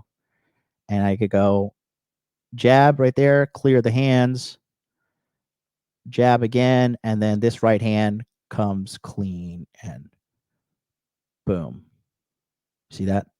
This angle's pretty bad, but that was a flush hit. Flush doesn't mean like the connection was almost perfect. Take a look here. Boom. And then boom, right there. And you can see his legs were wobbled a little bit. He had to catch his balance. We'll watch it again full time.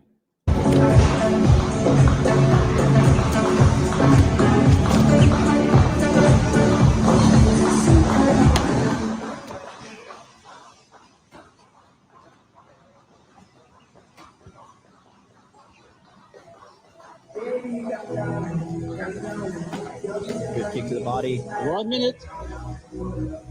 Good straight to the body there. This is good. This is a good example of a little bit of head movement. Watch here, see? Just right, look, right out of the punch. See, look, right there. You don't need to do these big movements, just these small movements. This is what I learned when I was training boxing with this big fucking charming black dude in fucking in the UK when I was doing Pearl Show. I went to 12x3 boxing in London in Whitechapel, and this guy looks like fucking Deontay Wilder. But he told me just make small movements. You don't need to do these gigantic, big fucking movements like that. Right there is too much of a dip there. But I did do well because I missed his jab. But again, these little you just need little movements because you don't want to waste energy. Right there, see, just right out of it. Good kick. Good kick, good jab. And you see, I nod my head because he got me good with that jab. See, watch. It doesn't look like much, but that shit hurt. Look, boom. See this. He got me with my own shit. He was kicking me. I was resetting, and then boom. Look at that. That was a good jab. Look at me. Look at my face. Do you think I'm fucking faking that? That shit sucked. And then I nod my head and I turn on the jets a little bit. You'll see here, watch. But it's good. He's a good sparring partner. I can't say nothing but great things about this guy. There, boom, jab, good. Got me again. Kind of woke me up. I think he hits me with one more, then I turn it on. I think right here he hits me another one. Yeah, right there. That pissed me off. I remember that. I was like, this motherfucker hit me 3 times. See, look, boom. You see my head snapped back too. Look, boom. So you see, this is what happened when you spar somebody. You start to learn them, and you start to learn how to beat them if you're a decent of a decent intelligence to figure out the strike game. So look here one more time. See,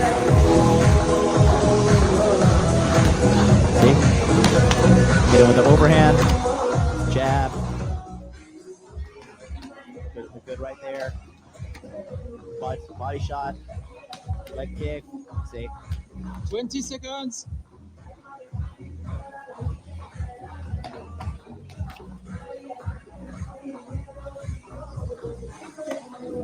Ten. There's the left again. 5. Good jab by Andre. 4, 3, 2, 1. He is a good guy. I really like that guy. He was a really cool guy. Let's just watch one more time from when he. So when he started to light me up. Where's the jab? I think it was.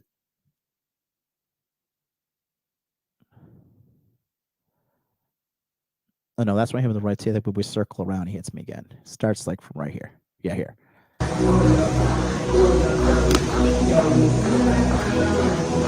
Slipped it.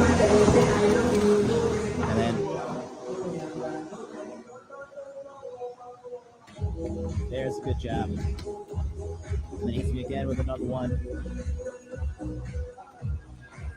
He misses, slip out, keep him away with my jab. Gets me good there. Hit him with the overhand right. Blocks it a little bit. Right hand gets good. Jab, jab. Right shot to the body hits. Leg kick. Right hook. 20 seconds. You see there? That's when I start to put it on a little bit, right? Like I would say, like after he hit me. Yeah, I think when I hit it like this. See that hit him pretty good too. Look at this, the overhand right. Look at this. Look at my face. Oof. Biting down on the boom. That was to stop the onslaught, because if you don't stop them building the momentum, they're gonna fuck you up, guys. Okay, so take a look.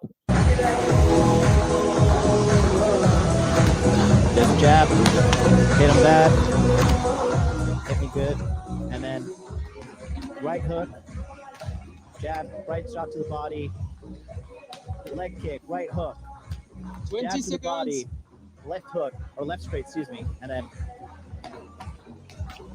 battle with the right there. Remember, I'm fighting southpaw here, and I try to hit him with the. See, I'm fighting. Remember, this whole time right here, I'm fighting southpaw. This is not my dominant fighting style right here. Boom, hit him. 20 seconds.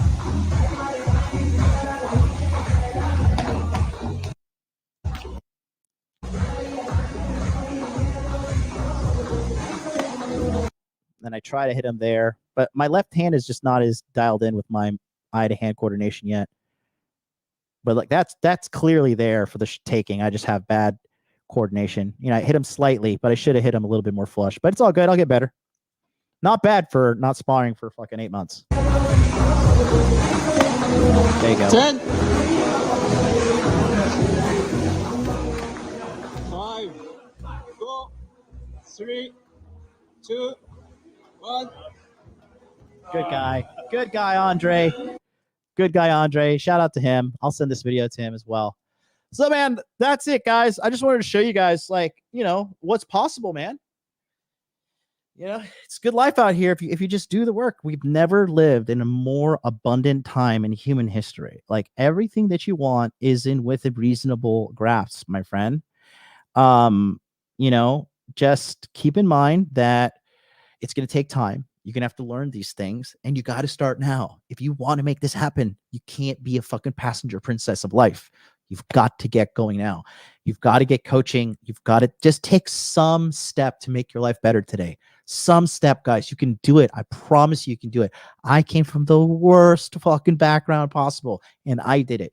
You can do it too. Okay. I love you guys so much. Thank you for being here. 3.5 hour stream, 3.5 hour stream, and $5 in super chat. Oh, $10 in super chats. So you guys know I'm all in it for the money. Until then, I'll see you tomorrow on Free Consultation Friday. Call in tomorrow. Pick up your phone. Ask me. It's completely for free. Call in tomorrow, 9 p.m. Eastern Standard Time. Until then, I'll see you guys next time. Peace